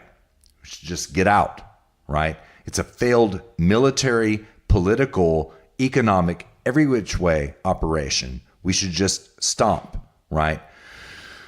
My contention right now and last week and definitely now is that we never had coherent foreign policy in Syria other than Bashar al-Assad must be deposed, right? Now we literally do have a coherent foreign policy under our current president that really the reason we're in Syria is to wipe out ISIS. There is no other reason. Now that ISIS is basically wiped out, well, it's time for us to go. So I'm going to ask you, dear listener, for patience with our president. I know many disagree with his decision to pull out troops from Syria, including Lindsey Graham, who we're going to hear from here in a minute. Other critics include Limbaugh himself, Paul Ryan, Mitch McConnell, Mad Dog Mattis, John Kelly, right? All of them are gone from the administration because of the president's decision to move out of Syria. Pretty much everybody, dear listener, you can think of in the Beltway wants us to stay at permanent war in Syria. Hell, even John Kerry himself, that son of a bitch, John Kerry himself said on Christmas Eve, "This was the greatest Christmas gift Trump could have ever given to Putin." Yeah, you see what he did there. Russia, Russia, Russia. See what he did there, right? It's about now he's trying to configure Trump's pullout in Syria as Trump-Russia collusion. Please, please, please. Well, that's extra laughable because these are that criticize the whole McCarthy and HUAC committee thing back in the 50s. Yeah. They would say it was hysteria and laughable and ridiculous and totally wrong, and yet they're the ones doing it now. Everything. Yeah. Yeah. well, not only that, but if you remember during the presidential debates between Obama and Mitt Romney, when Mitt Romney said that Russia was the greatest geopolitical threat, everyone on the left laughed at him. Oh my God. Russia just called. They want their foreign policy back from the 1980s. Ha ha ha ha ha ha ha. Yeah, I mean, that was literally 6 years ago. Yeah, indeed, so sir. Which is it? But that's all an aside, right? Yeah, man. So rumors spreading around, gentlemen, that John Bolton himself is so pissed off about all of this pull out of Syria that he himself is about to resign from the cabinet. You know what, you cuck? Just go. Okay, we're tired of this foreign with no objective interventionism. We're tired of it. We have spent, gentlemen, untold, undeterminable trillions of dollars in Syria itself. Not to mention Afghanistan, Iraq, everywhere, Yemen, all of these other 7 wars that Obama himself created. And by the way, gentlemen, I voted for Obama for 2 reasons in 2008. He said he would stop the wars and he would close Guantanamo. That's literally what I voted for. And then we get into 7 more wars and trillions in debt.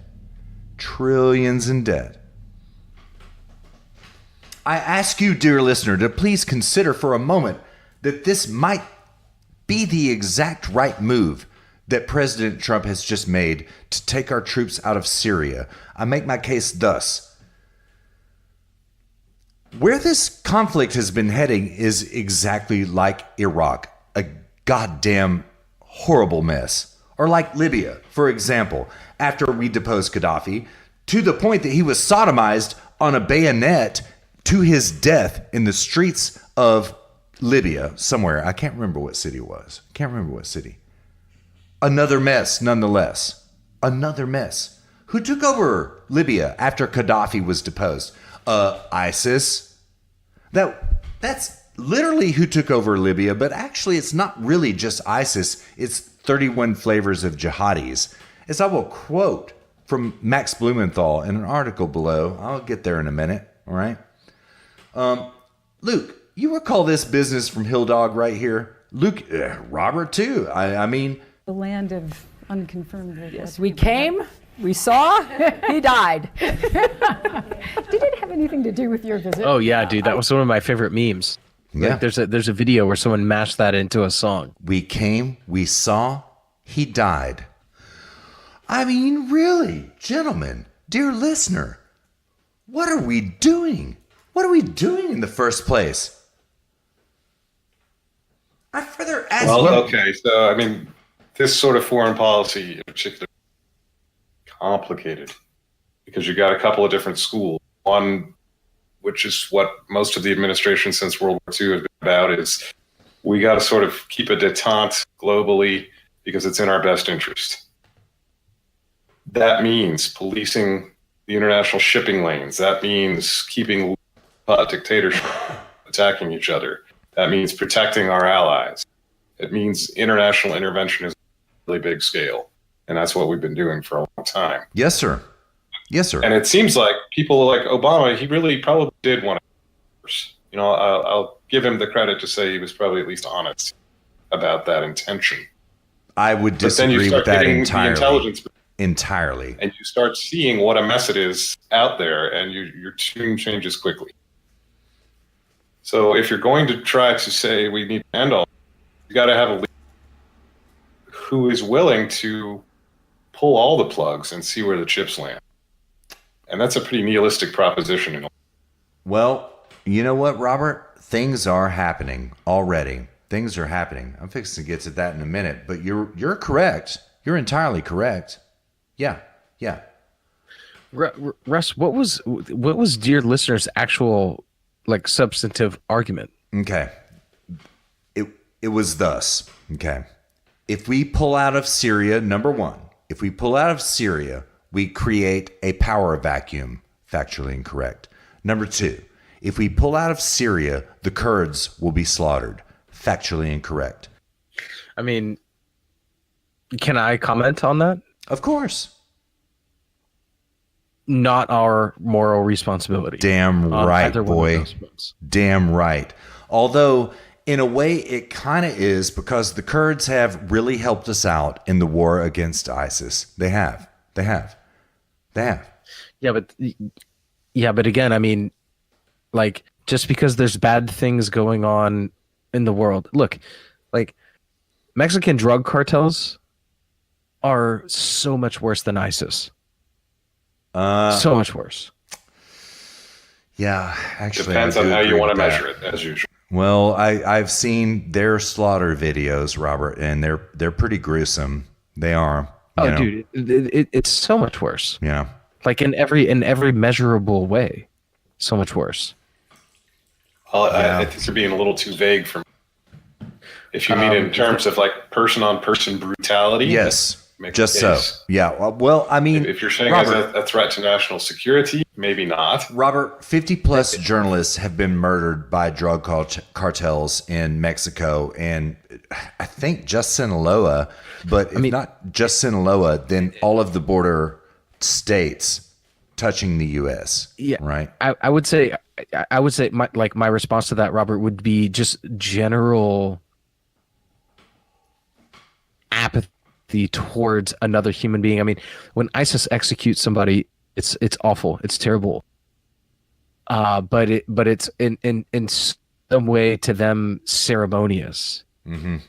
When Mexican drug cartels do it, it's just like, oh hey man, when was the last time you oiled the chainsaw? Yeah. You know? Yeah. Like that's it. Yeah. Like, yeah. Okay. Yeah, I can see your angle there. Yeah, there is an element so of the ceremony. Islamists are at least doing it for some great structure. Well, yeah, yes. and so there's that, but then also it's near us. So like in the context of the United States, it's like, yeah, like this is a like ever-present threat to us. Whereas we're talking about Syria, we're talking about ISIS. I mean, look, and the other thing is like, oh, there's a power vacuum. Who cares? Like, here's the thing. This is like when I get really irritated with these sorts of arguments. It's like, okay, there's a power vacuum. Powered by who? Right. Like, what is the problem here? Right. Nuke them if that's what you have to do. I mean, this isn't like somebody that we actually have to contend with here. Yeah. I mean, you either go to war or you don't. There is not a single country in the Middle East that we could not go to war with and entirely obliterate. Case in point, Iraq. A week. You are absolutely correct. Case in point, Iraq. Yes. I mean, yes. I don't like a power vacuum. I don't care who fills it. I mean, I do. I have we compassion, actually do. you know? We actually do because Luke, what I can prove now is that we create the power of vacuums to create instability in a country, and I can prove it. Right, That's but that is not Trump's moral responsibility. Well, That's the moral responsibility of the people who created this in the first place, which are previous presidents. This has been going on since Jimmy Carter. All right, let's be honest. All right, and every sitting president continued it up until President Trump, right? Now, I could argue that with the Muslims, if you know your history. Yes. Yeah, I mean, this has been going on when forever. we originally tried to destabilize. This has been going on for forever. This is not new. Yeah, true. It's not, right? Yeah. It's also unnecessary at the moment. Entirely unnecessary, right? So my first premise is this. We destroy ISIS, we GTFO. That is our foreign policy of the moment. This is why Mad Dog Mattis stepped down. This is why John Kelly stepped down. We can now prove this, right? I happen to agree with the president. Our mission is done, right? All right, Luke, really. Our mission should have never been started. We're not accomplishing anything. Again, this is going back to Jimmy fucking Carter, okay? It's not President Trump's fault. It was a mess he inherited. He's fixing it as best he can. Yeah.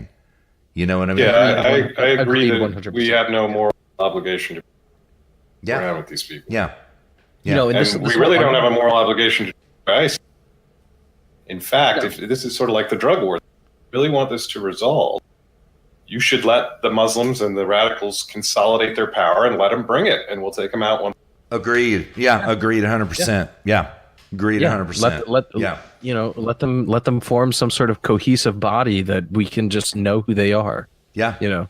Yeah. Yeah, enough of the terrorism. Let's let them put their cards on. Yeah, and then this whole thing about like, but because this is, one thing the left is coming with is like, this is their big contention here, is that this is why Mattis left, is that this is a proxy war against China and Russia, and we can't let them win, and authoritarians. Here's my question: what are they going to win? Right. Exactly, Luke. What is there to gain for them? Well, what there is to gain for Russia is that they want to build a pipeline across Syria to the Mediterranean to pump oil. Who cares? Exactly. Okay. What's the problem with that? This is the best thing that could ever happen for Syria, ever, is money flowing through Syria. That would stabilize everything. Yeah. What's the problem? And then the question. Well, their contention would be, it enriches Russia. Well, who cares? Who cares? Well, then their contention would be, well, because they're our enemy. Okay. And then it's like, okay, now you've gotten them out and out. You've got them in the open. Oh, okay, cool. Exactly, you hate Russia, sir. and you want us to be at war with them. It. So just wage war. That's exactly so just it. admit to yourself that you hate Russia. That's and you want to be at war with Luke. them. That's exactly one of the points I was going to. That's exactly it. These neocons and shitlibs want war with Russia. We were literally risking going to global thermonuclear World War III with Russia over Syria. Why? For no reason at all. And now Trump has pulled us out and has stopped it. Thank God. Thank God. Dear listener, listen, I know Rush. I know you disagree. I don't know. Well, yeah, okay. Sean Hannity, I know you disagree. Please consider, gentlemen, dear listener, for a moment, the fact that this is the entire correct decision. The entire correct decision. Entirely correct decision. Right? You know what? I don't give a fuck if Russia builds a pipeline across Syria and pumps their oil into the Mediterranean. I don't care. It's like who cares? Like, we are exporting fossil fuels at this point. At this point, Luke, you're gonna get cheaper energy prices if Russia can build that pipeline across Syria. You yourself are going to get cheaper energy prices right now were this allowed to happen. I mean, well, the reason our energy in Europe is so expensive is not because of a shortage. It's because of the Greens just pushing prices up. Well, but I get your point. Yeah, that happens to be true. Yeah, I mean, were you accounting for normal market forces? Yeah, all else being equal, demand should translate to lower prices. Yes, sir. Yes, sir. Yes, sir. Yeah, but yeah, I mean, I don't really care at this point about the Syrian war. I mean, I don't understand what the big hubbub is about. I think that had Trump entered Syria, you wouldn't have okay, so let's take an alternate example. Let's say we weren't in the Syrian war, and then suddenly Trump decided to go to war. Are these very same people going to herald Trump for stopping the Russian pipeline? Yes, they will. We have two examples of this. We have two examples. When the only time the shitlib left and the never Trump neo-cuck right has ever lauded Trump was when he bombed Syria. Those two times. No. I'm talking about if we never had anything to do with Syria ever. Let's imagine a scenario in which like even pre-Obama, right? Like in 2007 or something, or 2008 or 2009, we pulled all of our troops out. And a scenario in which Trump just straight up out of nowhere went into Syria. Okay. In other words, if Trump started. I get it. I'm sorry. I get it. Yeah. I get it. Yeah. Yeah. Do you think they'd be like, oh my God, wow, Trump's based in Red Pill. He's trying to stop the Russian pipeline. Based upon empirical evidence, I think they would, other than they want to counter-signal our president at every turn. But in this specific circumstance, I think they would support him. I think they would. No. I think you're giving them way too much credit. Except for the fact that they already did. Well, yeah, but given a certain context. I understand your point. The left does talk a lot about. You said, left does love them some. Yeah. So they might actually, if you're doing war for their reasons, love it. Yeah. Yeah, but I mean, they're total. I mean, they hate Trump way more than they love war. Let's be honest. Well, if you're going to war to save the children. Yeah. And the oppression. Yeah. They might not say, "Oh, Trump did a good thing," but they're saying Trump did the needed thing that we should have done or something. At least neutral rather than negative. It would have been the sort of thing where you wouldn't see it on CNN. Like the best case scenario, well, not the best case, but like the most favorable scenario in here is that they would have refrained from counter signaling. Right. They would probably report on it in a way that just factors. Agreed. Yeah. Yeah. But they're never going to come out and be like, "Oh wow, Trump, awesome, that's my president." No, you're right. Yeah. No. Yeah. Agreed. They might have just been. No, that's part of derangement syndrome. You can't ever good. You just might grudgingly accept that he did something good-ish because somebody convinced him of. Yeah. The final argument is this, okay? From the dear listener who pushed back at me about the Kurds being wiped out, I was like, yeah, you know what? The Kurds are kind of SOL now that we're pulling out. The Kurds helped us in the war against ISIS, and now we're leaving them. Okay. But then something happened that we did not expect. It goes thus. I read from Kurdistan 24. Dear listener, bring it when you're ready. Senior members of the Kurdish-led council in northern Syria on Tuesday announced they had visited Damascus for a second round of talks with the Syrian government. The Syrian Democratic Council went for new talks with the government on matters of decentralization and the constitution. Co-chair, I can't read the name, told Damascus, blah, blah, blah. The long dialogue included a proposal from Damascus for the de facto autonomous region to take part in the state's local elections next month, he told Reuters. The SDC insists on preserving its structure of governance and self-rule in any future elections, he asserted. Quote, the delegation from, I can't read it, described it would return for more discussions. A delegation, which included members of U.S.-backed SDF, that currently central roughly, that's what it says, sorry, translation, that currently central roughly a quarter of Syria, held talks with Damascus about 2 weeks ago in their first declared visit to the capital. Dear listener, do you see what just happened?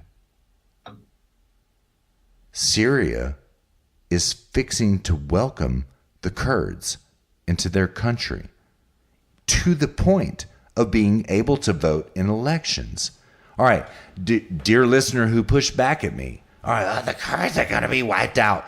Yes, sir, I agreed with you. I thought that was so, except for the fact that as of Tuesday, now Bashar al-Assad and the Kurds are making terms for a multicultural state in which the Kurds are welcome. That, by the way, includes the Kurds from Turkey. That includes them, right? The Kurds from North Africa, right? The Kurds have been described as the largest ethnic population without a state. Well, check it out. Now that the God Emperor has pulled out of Syria, it looks like Bashar al-Assad is fixing to make the Kurds welcome in Syria. This is the greatest thing ever for the Kurds, ever. This is the greatest thing ever. There is one caveat. All right. There are rumors of a, quote, land swap between Turkey and Syria being brokered by Russia. Don't know about this. Don't know about it. It was reported on Zero Hedge. This would be to the detriment of the Kurds. We don't know. We don't know. We'll find out. It's just rumors and speculation. We don't know. All right. Does that cover it for Syria? There are many more things to say, Luke, but yeah, let's leave it there for now. Yeah, we gotta move on, man. Yeah, we gotta move on, man. Yeah. Yeah. The Fed. Okay. You know what, dear listener, we already kind of covered this in the Comfy Christmas post, but I just want to say that subsequent to that, Real Clear Politics posted an article. It says, and I quote, with the stock market falling another 8% in the wake of the Federal Reserve's decision to raise interest rates earlier this month, it's now clear that the biggest threat to the Trump economic boom is the Fed itself. Dear listener, refer back to a Comfy Christmas post. What is happening right now is that we are seeing lines being drawn between the president and the Fed. This is going to escalate, right? This is going to go to the point of, if a crash happens, if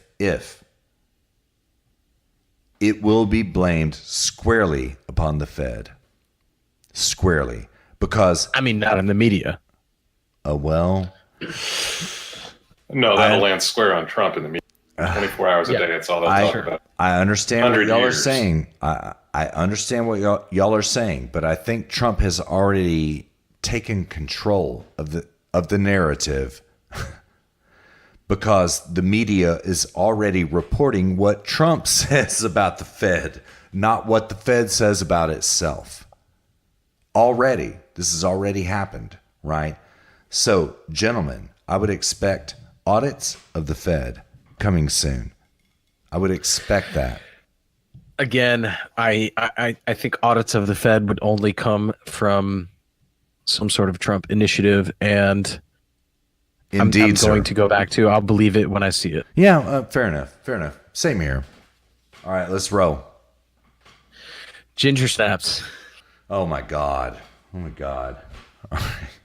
You want to give the background on this before I play the audio? All right, yeah, I can do that. Robert, are you familiar with this whole meme that has come out? I haven't watched the video, but I did kind of a summary of what went down.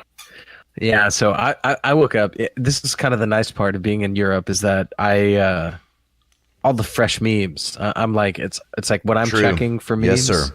Yep. It's like You're first. when the Americans are waking up, I'm already checking. Yep. And this is a great example. So what happened is, basically what happened is a guy wearing not even like an overtly, I mean, he was just wearing a t-shirt that said Trump, and then the letters of Trump were in the American flag. And he apparently went in and requested a vape juice, a strawberry vape juice, which was actually kind of funny. It's like in the heat of the moment. For his wife, to be fair, for his wife. You know what? Oh, no, I know, but it was funny because it was in the heat of the moment. The guy was like, oh, I'll get it for you. What do you want? What do you want? And he was like, the strawberry vape. I want the strawberry flavored. The strawberry naked. Yeah. All right. It's really funny. Yeah, it is. And, so basically, yeah. Russ, you can just play the tape. All right. Yeah. Yeah. All right. Give me this man, by the way, he's red haired, and I was watching all the poll threads, and I was watching them sort of iterate through all of the best memes of like, what are we going to call him? And it landed on Ginger Snaps. You have, because he's red haired, he's got a beard. So you have other memes like Triggly Puff and these other leftist memes. Carl the Cuck. Now you have Carl the Cuck, AIDS Skrillex.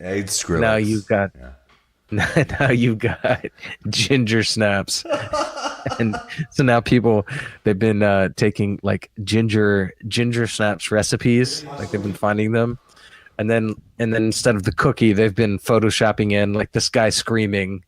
Are you kidding me? Rated 4.5 stars. The best recipe of ginger snaps I've ever had. All right.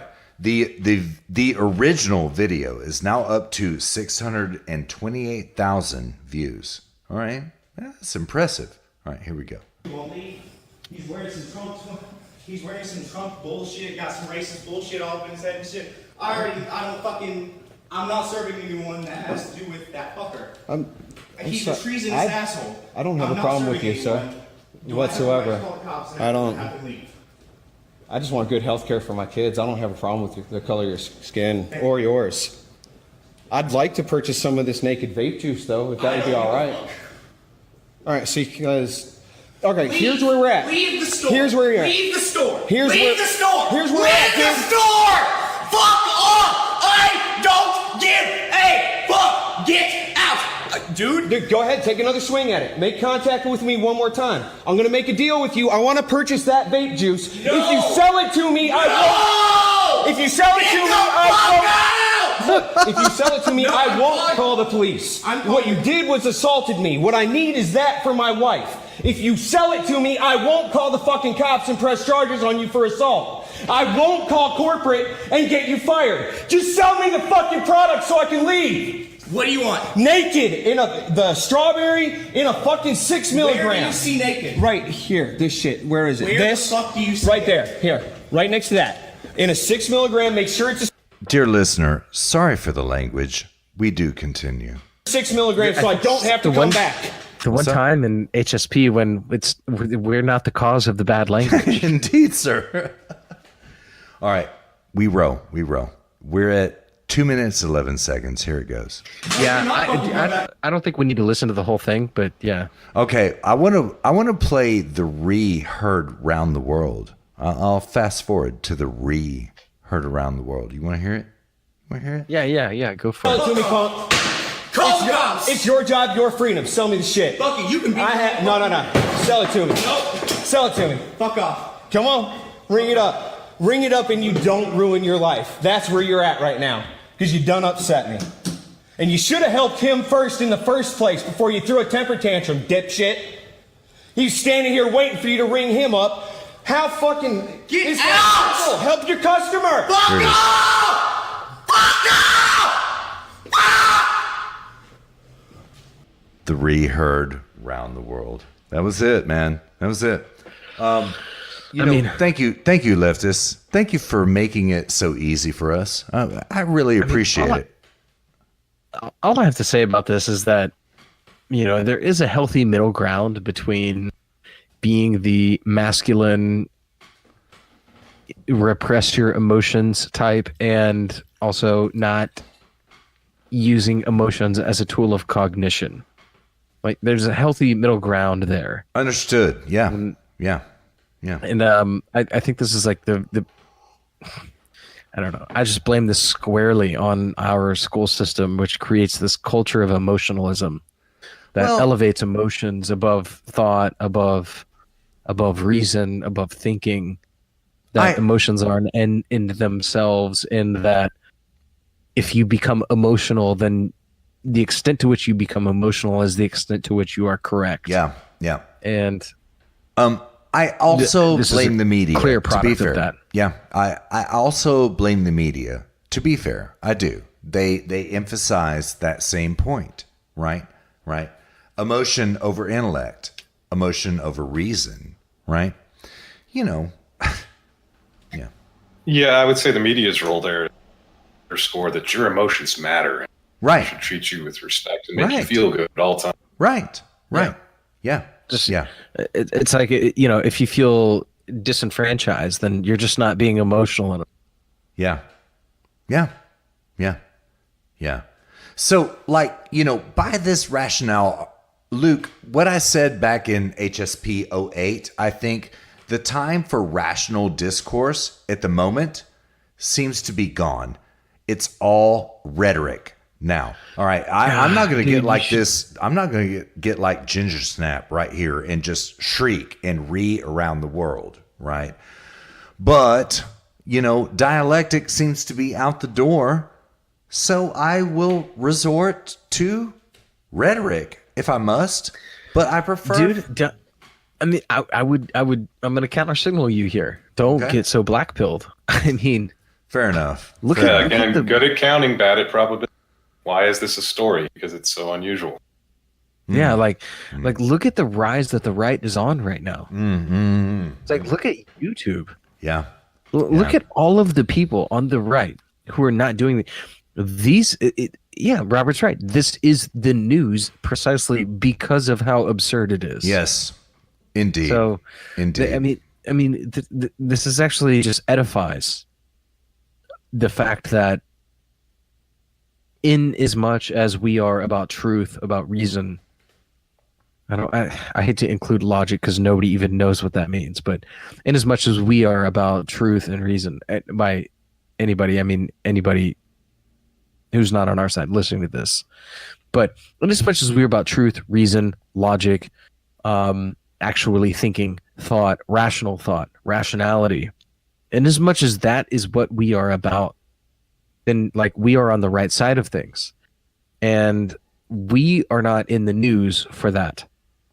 They are in the news for not being that. Right. And that's white pilling. That's a good thing. Well, and by the way, I do want to emphasize, okay, that video does not black pill me. That white pills me and entertains me. Oh, so much. I love it, man. Yeah, I love it. Robert, I don't know if you heard this, but in the video, but if you listen to it closely, he actually calls drops the N. Clerk, calls the white ginger store clerk in front of a black person, calls the white Trump supporting customer the N-word. The N-word. Fact. And then calls him a racist. Yes. So he's you're one right after the other, calls him the N-word and then calls him a racist. I'm going to have to go back and cutting out. It's at 25 seconds. 25 seconds. Okay, I'll go pick that up. Here's the link, man. This is definitely entertaining as well. guy has lost the ability to do anything except scream. Yeah. Yeah. But this is a trend. This is a trend that we're seeing. This is a product of Indeed, the sir. neo-left. Indeed, sir. This is the way it was always supposed to be. This is a necessity of the vacuous ideology that is the neo-left, which is Yes, that they sir. have no Well, ideas. and it can happen to anybody with any. Create a virtual army of people who don't understand the viewpoint, can't trace a logical line as to how it came about, and they just recite it. And if you challenge them in any logical way, they're right? Yeah. If you don't understand the underpinnings of your position, and that's where the store clerk found him. He just, orange man bad is about Yeah. logic there. Yeah. Yeah. Indeed. Indeed. Yeah. You N-word. You're such a racist. Your president is a racist. Oh my God. Yeah, leftists, keep doing it. Thanks. Thank you. I mean that. I'm entertained, and I love being right, Luke. Do you love being right? You love being right? I mean, correct. Rather, not right. Correct. Do you like it? I love being correct. I wouldn't have it any other. It's not that I like it. I just wouldn't have it any other way. Robert, do you like being correct? I love being correct. You heard me? I love it. Yeah, I think it's universal. Everybody satisfied being right. Yeah. I love it. I love it. All right. We should move on to New Year's resolution. Oh, I thought it was GBS. Okay. All right. Gentlemen, do y'all make New Year's resolutions or no? I used to many years ago and realized it was kind of dumb because I really should be trying to improve myself and stick to my goals all year round. Yeah, that's a fine point. It's a fine point. Huh. Yeah, my response is, yeah, I never think to myself, this year I'm going to be resolute. No, I'm always resolute. Yeah, I've been such a bitch in my whole life. Finally grow a backbone and do something real this year. But not till January 1st. Oh my God. No, that's not to say there's no value in years. I think it's a good opportunity to review your past year and review what and then think about what you want to do this year and what you could improve upon. I mean, everybody sort of needs a time to have that moment where they can reflect upon their past year, or past, time boxed amount of time, and then think about what they want to do the following year. I don't think there's anything wrong with that, and I do it too, and I use New Year's. But this whole, I'm gonna do something this year. It's like, no, you should be doing something constantly, and you should always be resolute about that. But you should also have a time in which you can look back and look forward and decide what worked and what you want to do. I really hate this time of year, actually. Not the reflection part. I agree with you on that, but I hate January 1st to about March 15th because that's when all New Year's resolutioners are in the gym in my way. Yeah, that's true. It's true. Okay. Yeah. Man, y'all are such a fucking buzzkill. Y'all are such a fucking buzzkill. I make New Year's resolutions. Do you want to hear them? You want to hear them? Absolutely. Number 1, I'm going to work out. Kidding. Kidding. But I am going to. Right. All right. I am going to be, first and foremost, I'm going to blow HSP out. Number 1, first and foremost. Number 2, I'm going to be more social. Number 3, I'm going to love more. That's what's up. Those sound more like continuous improvement goals to me. Well, I mean, y'all are so autistic, it would to you, but this is kind of new for me, so. Well, welcome to the virtues of autism. Indeed. Yeah, I'm autistic too. Definitely. I'm autistic too. I don't mean to be accusative, gentlemen. I mean to, yeah. Oh, no, I don't take offense. Yeah, at all. It's called a spectrum for a reason. Everybody's on it. Sir. It's just where you are. That's exactly right. This is exactly right. All right, Russ, dude. Dear listener, we are about to do a grab bag special. This is the first grab bag special with Robert. Yeah. I'm particularly excited about this. Yeah. Ooh, gonna lose my grab bag cherry. It's so much fun. I love grab bag special. I do too, brother. I think dear listener knows how much I love grab bag special. Yeah. Yeah. All right, so give me the rundown. Give me the rules. This is like a game show.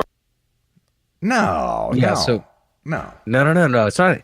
Okay, so if dear listener is not aware, and Robert explained it for you as well. So basically, yeah, there's always some fresh content coming out. You know, some sort of an interview or a debate or something, and we recognize the need, the necessity to sharpen the sword constantly. So it's too easy to criticize the left. You know, we've had people ask us, "Oh, why don't you ever do the left? Why don't you do something?" It's too easy. Of course they lie. Of course they tell half truths. Of course they tell. Of course they're dishonest. It's just too easy. Why waste the time? Where you really move the needle forward is by sharpening the sword, by not necessarily criticizing our own, but by calling out where they could be better. I should put it that way.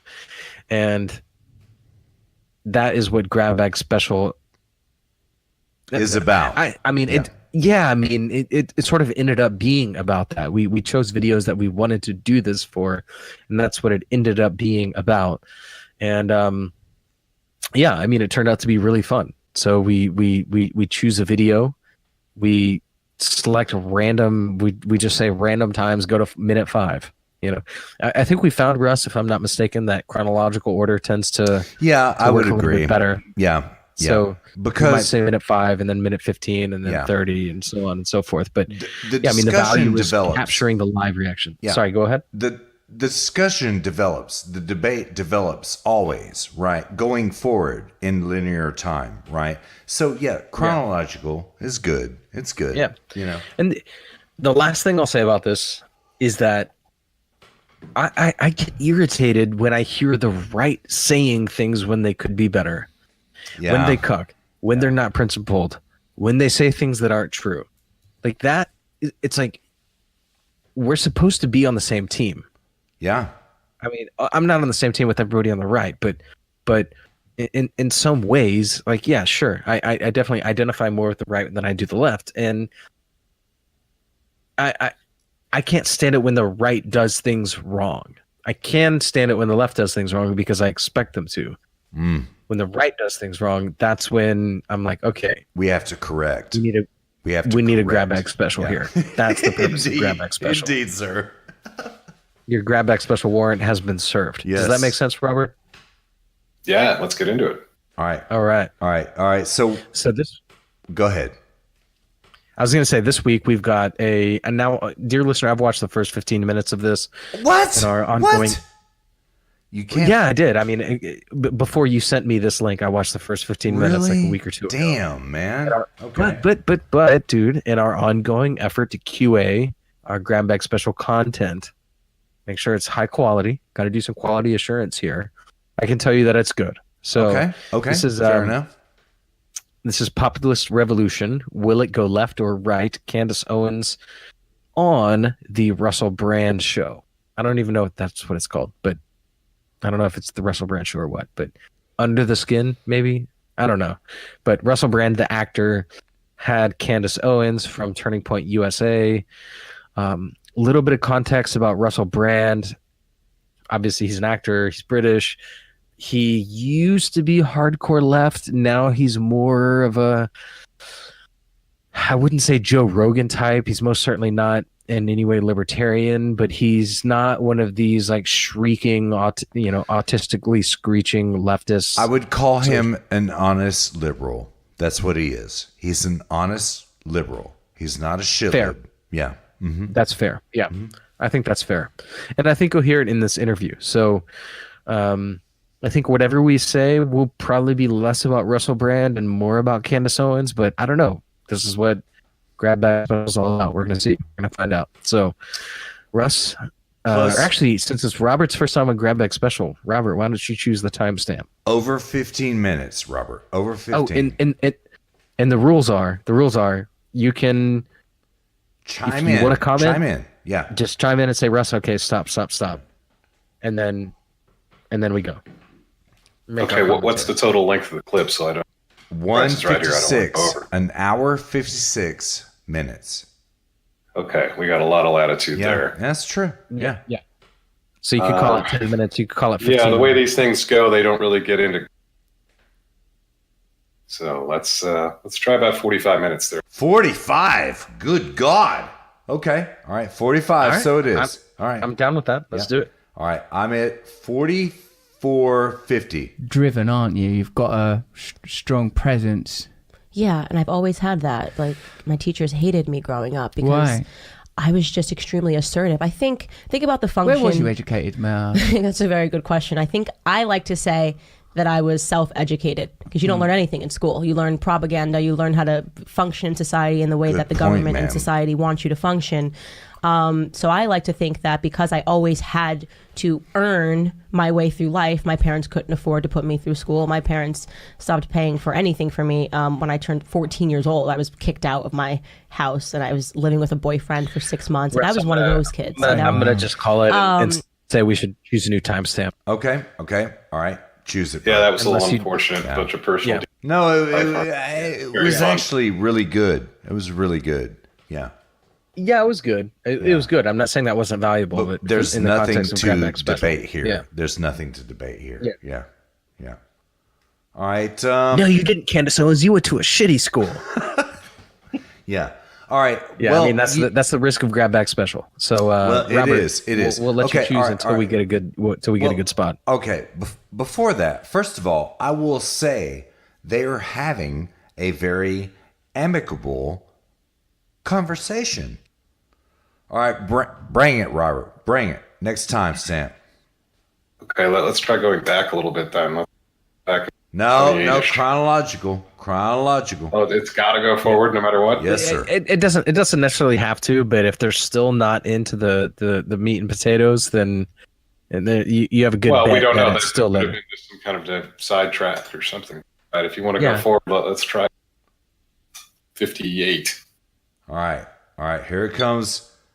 58:05. Y'all ready?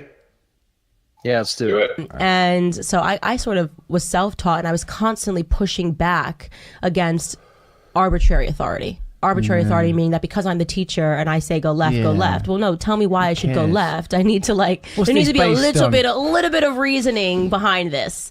I was always a critical thinker my entire life. And that sort of, I went to university for a couple of years and then dropped out. So I think I'm so smart because I didn't go to university. See that thing where you said you're autodidact, self-educated person? It sounds to me like 15 minutes on. She's still all about how she got to where she is. Pretty much, I would agree. Pretty much. All right, Robert, bring it. All right, Luke. No, Luke, bring it. I'm gonna push toward it's got to get heated at some point. Let's go to an hour 20. Okay.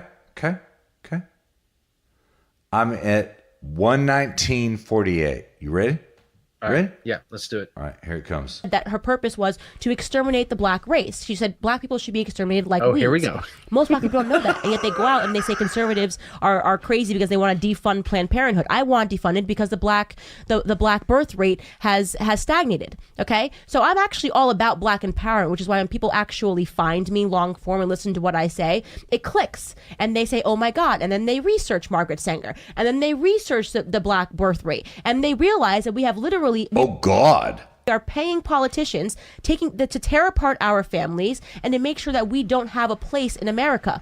I agree with some of the things that you are saying, but what I don't understand is how this information can neatly absolve or resolve itself at the point of, and that's why Donald Trump's a good thing. That's so like easy. a crazy conclusion. So easy. It's so easy. That's how I got into this, is because Donald Trump was a thing. Donald Trump has done more for the black community than certainly any other presidents had done before him.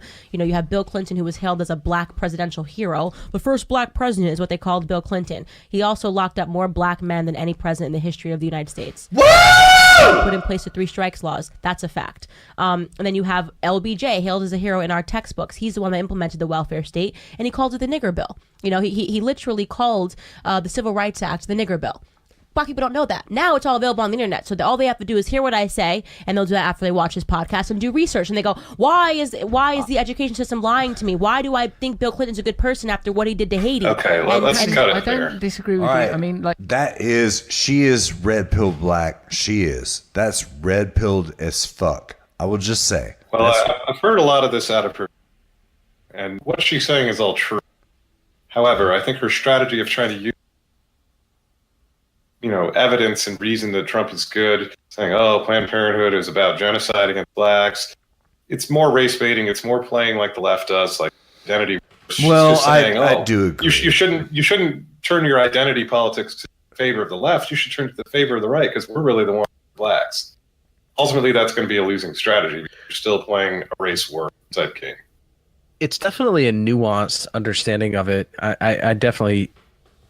Well, okay, so I agree with you there, but I think that it's definitely a nuanced understanding in the sense that I don't necessarily think that she is asserting that the right is pro-black as much as she is asserting that the left is anti-black. Indeed. Okay, true. With the unspoken, you should go right. If your only thing was to disarm the left's misinformation campaign and attempt to create a race war, that'd be one thing. But she's sort of turning around and saying, de facto, if the left is doing all these terrible things and are anti-black, you should really come over to our camp because, we're not doing those terrible things, therefore we like you more. Yeah, I mean, her whole shtick is get off the leftist plantation. That's her shtick. And what's absent is be an individual, be free, claim your rights as a person. No. That is not absent. That is literally what she says. It is. She has. I sure didn't hear it in that clip. What? I mean, that was all about the reasons the left is bad for. But that's. Yeah, but I think to Robert's point is that also isn't, and I see this with Charlie Kirk too. I don't view that as their prevailing theme. I mean, these guys aren't, we say this about the LFS protesters as well. This isn't like Enlightenment 2.0. They're not running around, espousing the moral justification for individualism and capitalism. They're more running around talking about how bad socialism is.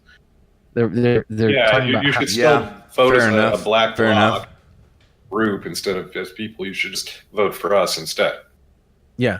So I don't know. Yeah, I agree with Robert on that latter point. But yeah, I mean, here's the thing: is that Turning Point USA et al., of whom Candace Owens is one, they do a fantastic job of arguing these points of the anti.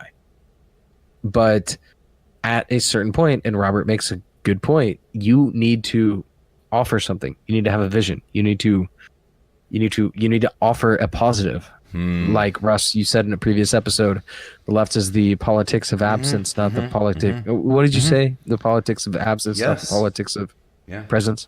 Yeah, it's like they need to have a presence. They need to say, what are we asserting?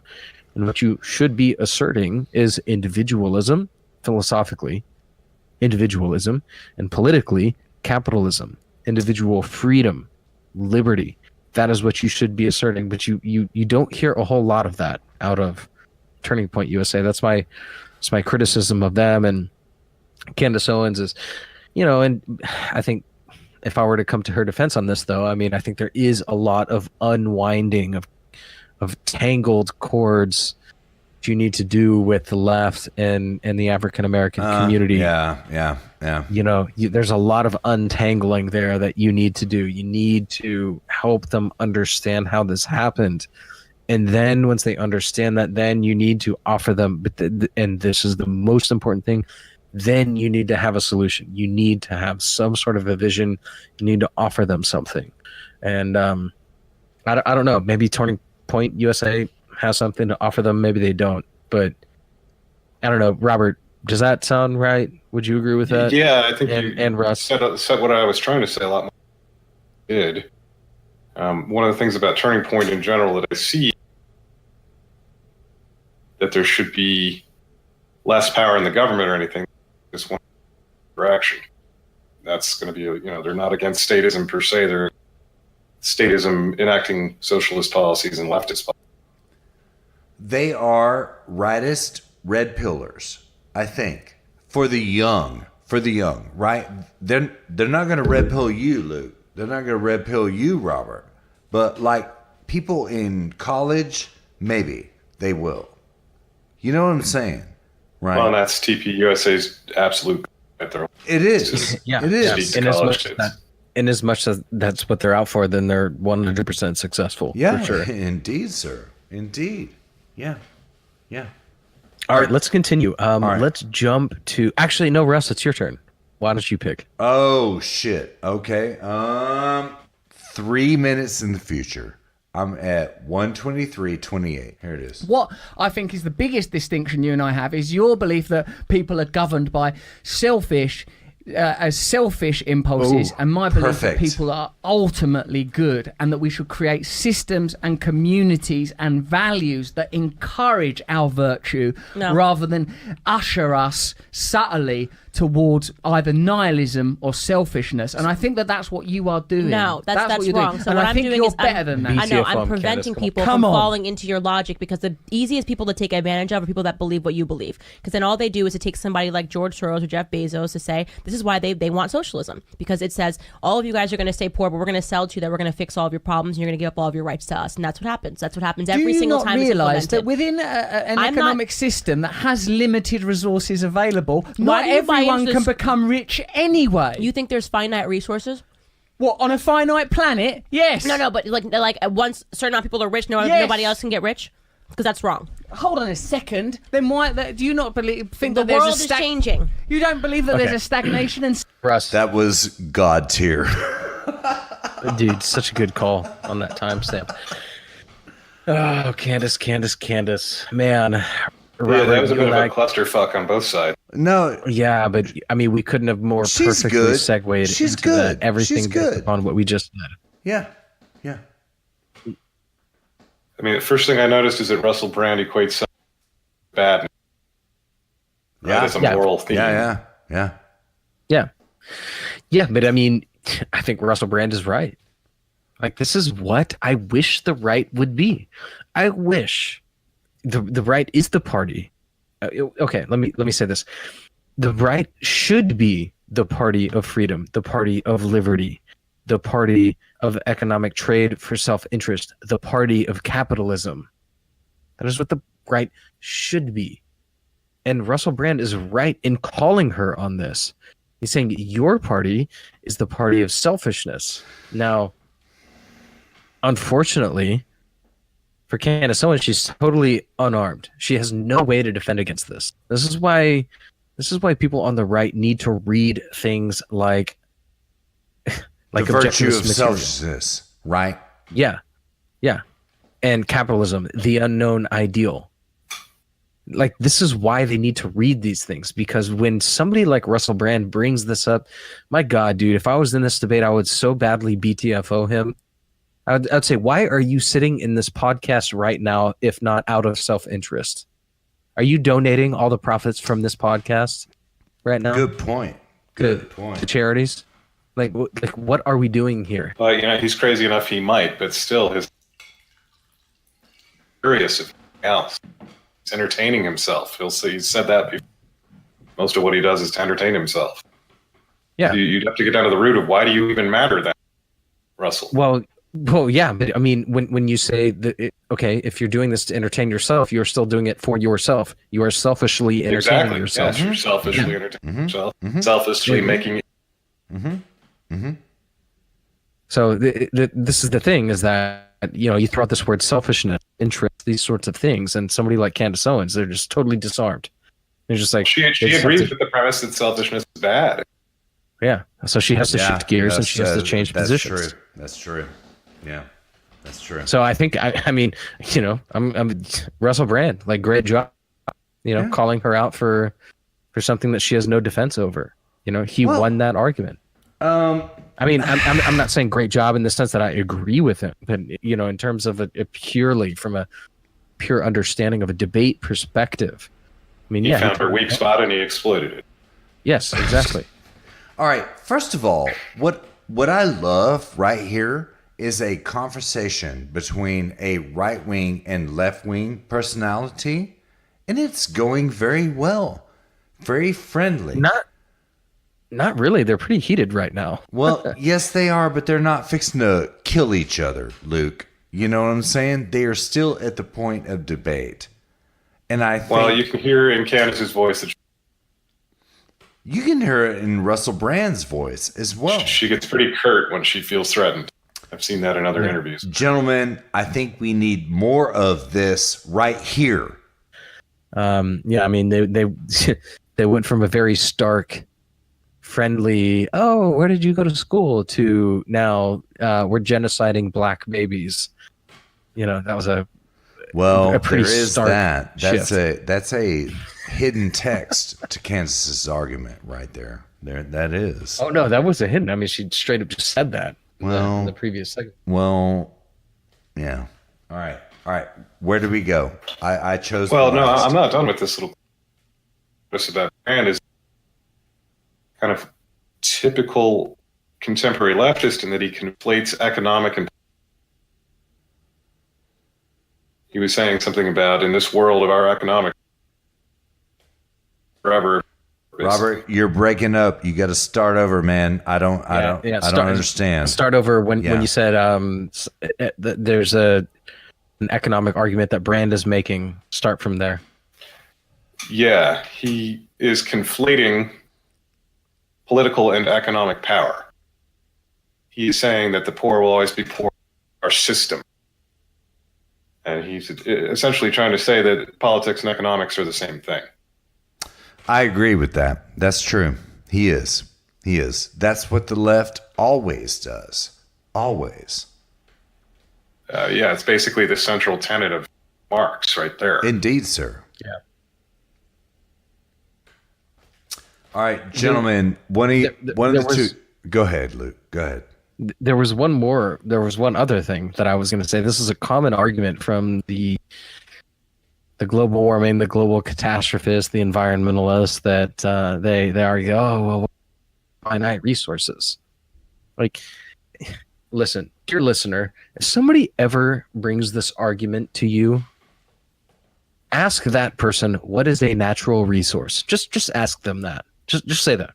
Oh, okay. Well, what is a natural resource? And then watch them be entirely confounded over the fact that they have no idea what that even is. Indeed, the only natural resource that exists to humans, right? Well, first of all, what is natural? Natural is that which is unchanged. And implicitly, when you speak about mother nature, what you're really meaning is an unchanged environment.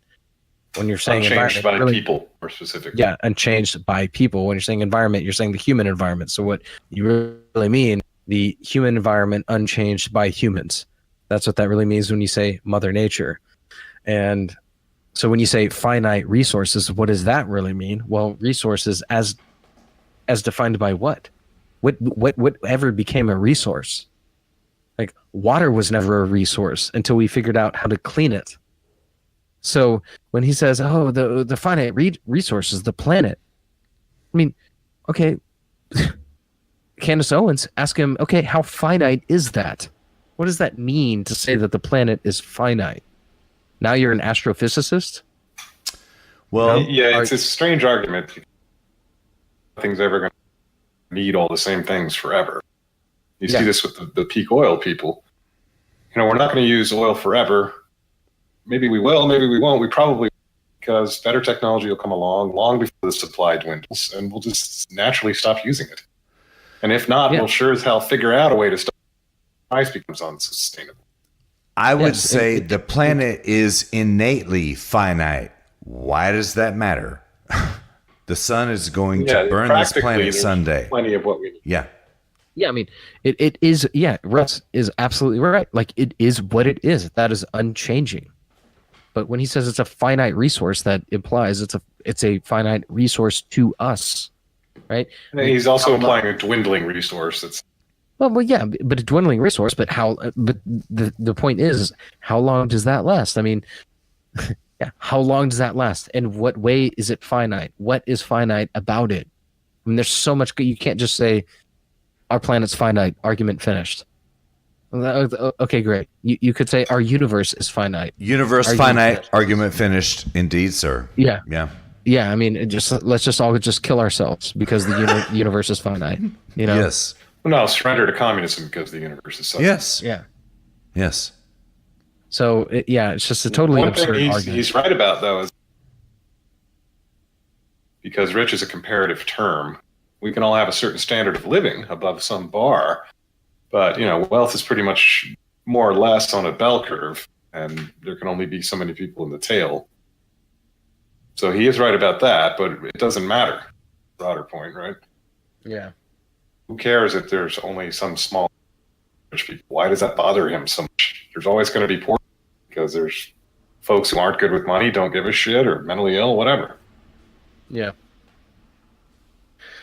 Russ, why don't we do one more segment and call it a show? What do you say, Yes, Russ? sir. What do you say, Yes, sir. Robert?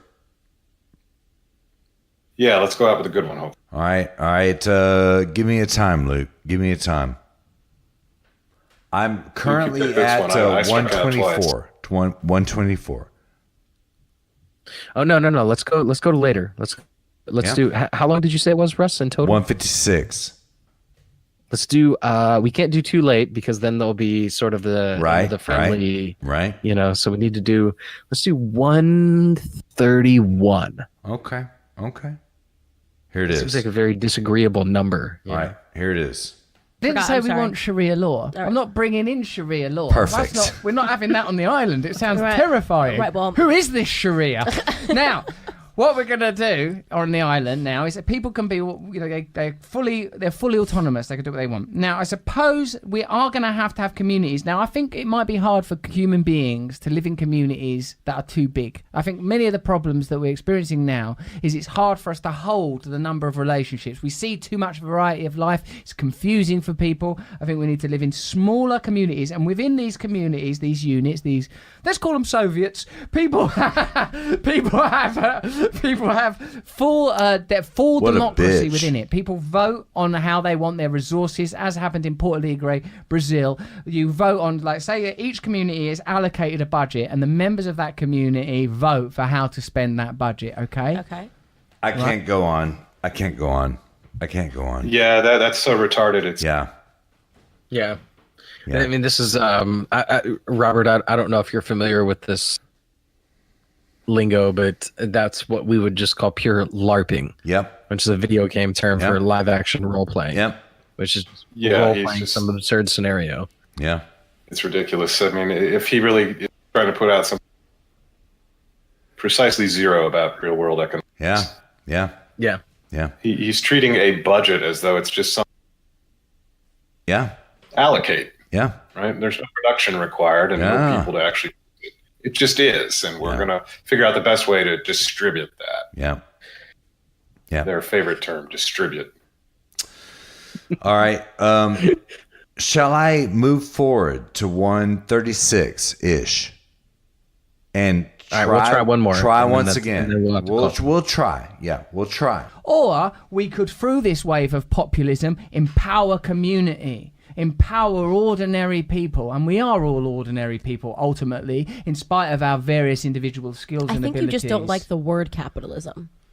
I don't like that the goal Because of the you're individual should be the But I didn't say it has to be the goal. I just said and, if you want to ornamentation of only work this individualism. much and be rewarded this much, and you decide that the balance in your life is that you want to instead go and give to the community more, that should be allowed. But why should you be able to govern how much I give to the community versus how much I give to myself? That's wrong. That makes you a dictator. You decided that you know so well about society that you're going to tell everybody that they have to donate. I didn't say that. You, but I'm saying the big you, like the concepts that you're preaching here, because you don't like to name what you're saying, right? You don't like to, when I say socialism, oh, I didn't say that. Yeah, you're basically telling us in this entire podcast that One you minute believe you in say I'm a socialism. communist, the next minute you say I'm a conservative. You're a little bit of both.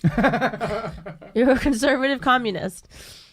It's complicated. Yeah. These are times when the old divides, and the old polarities are starting to dissolve. While we feel like people are becoming more and more opposed to each other, I think we're becoming closer and closer to rejecting the systems that oppress us. Not just economically. These are the crumbs.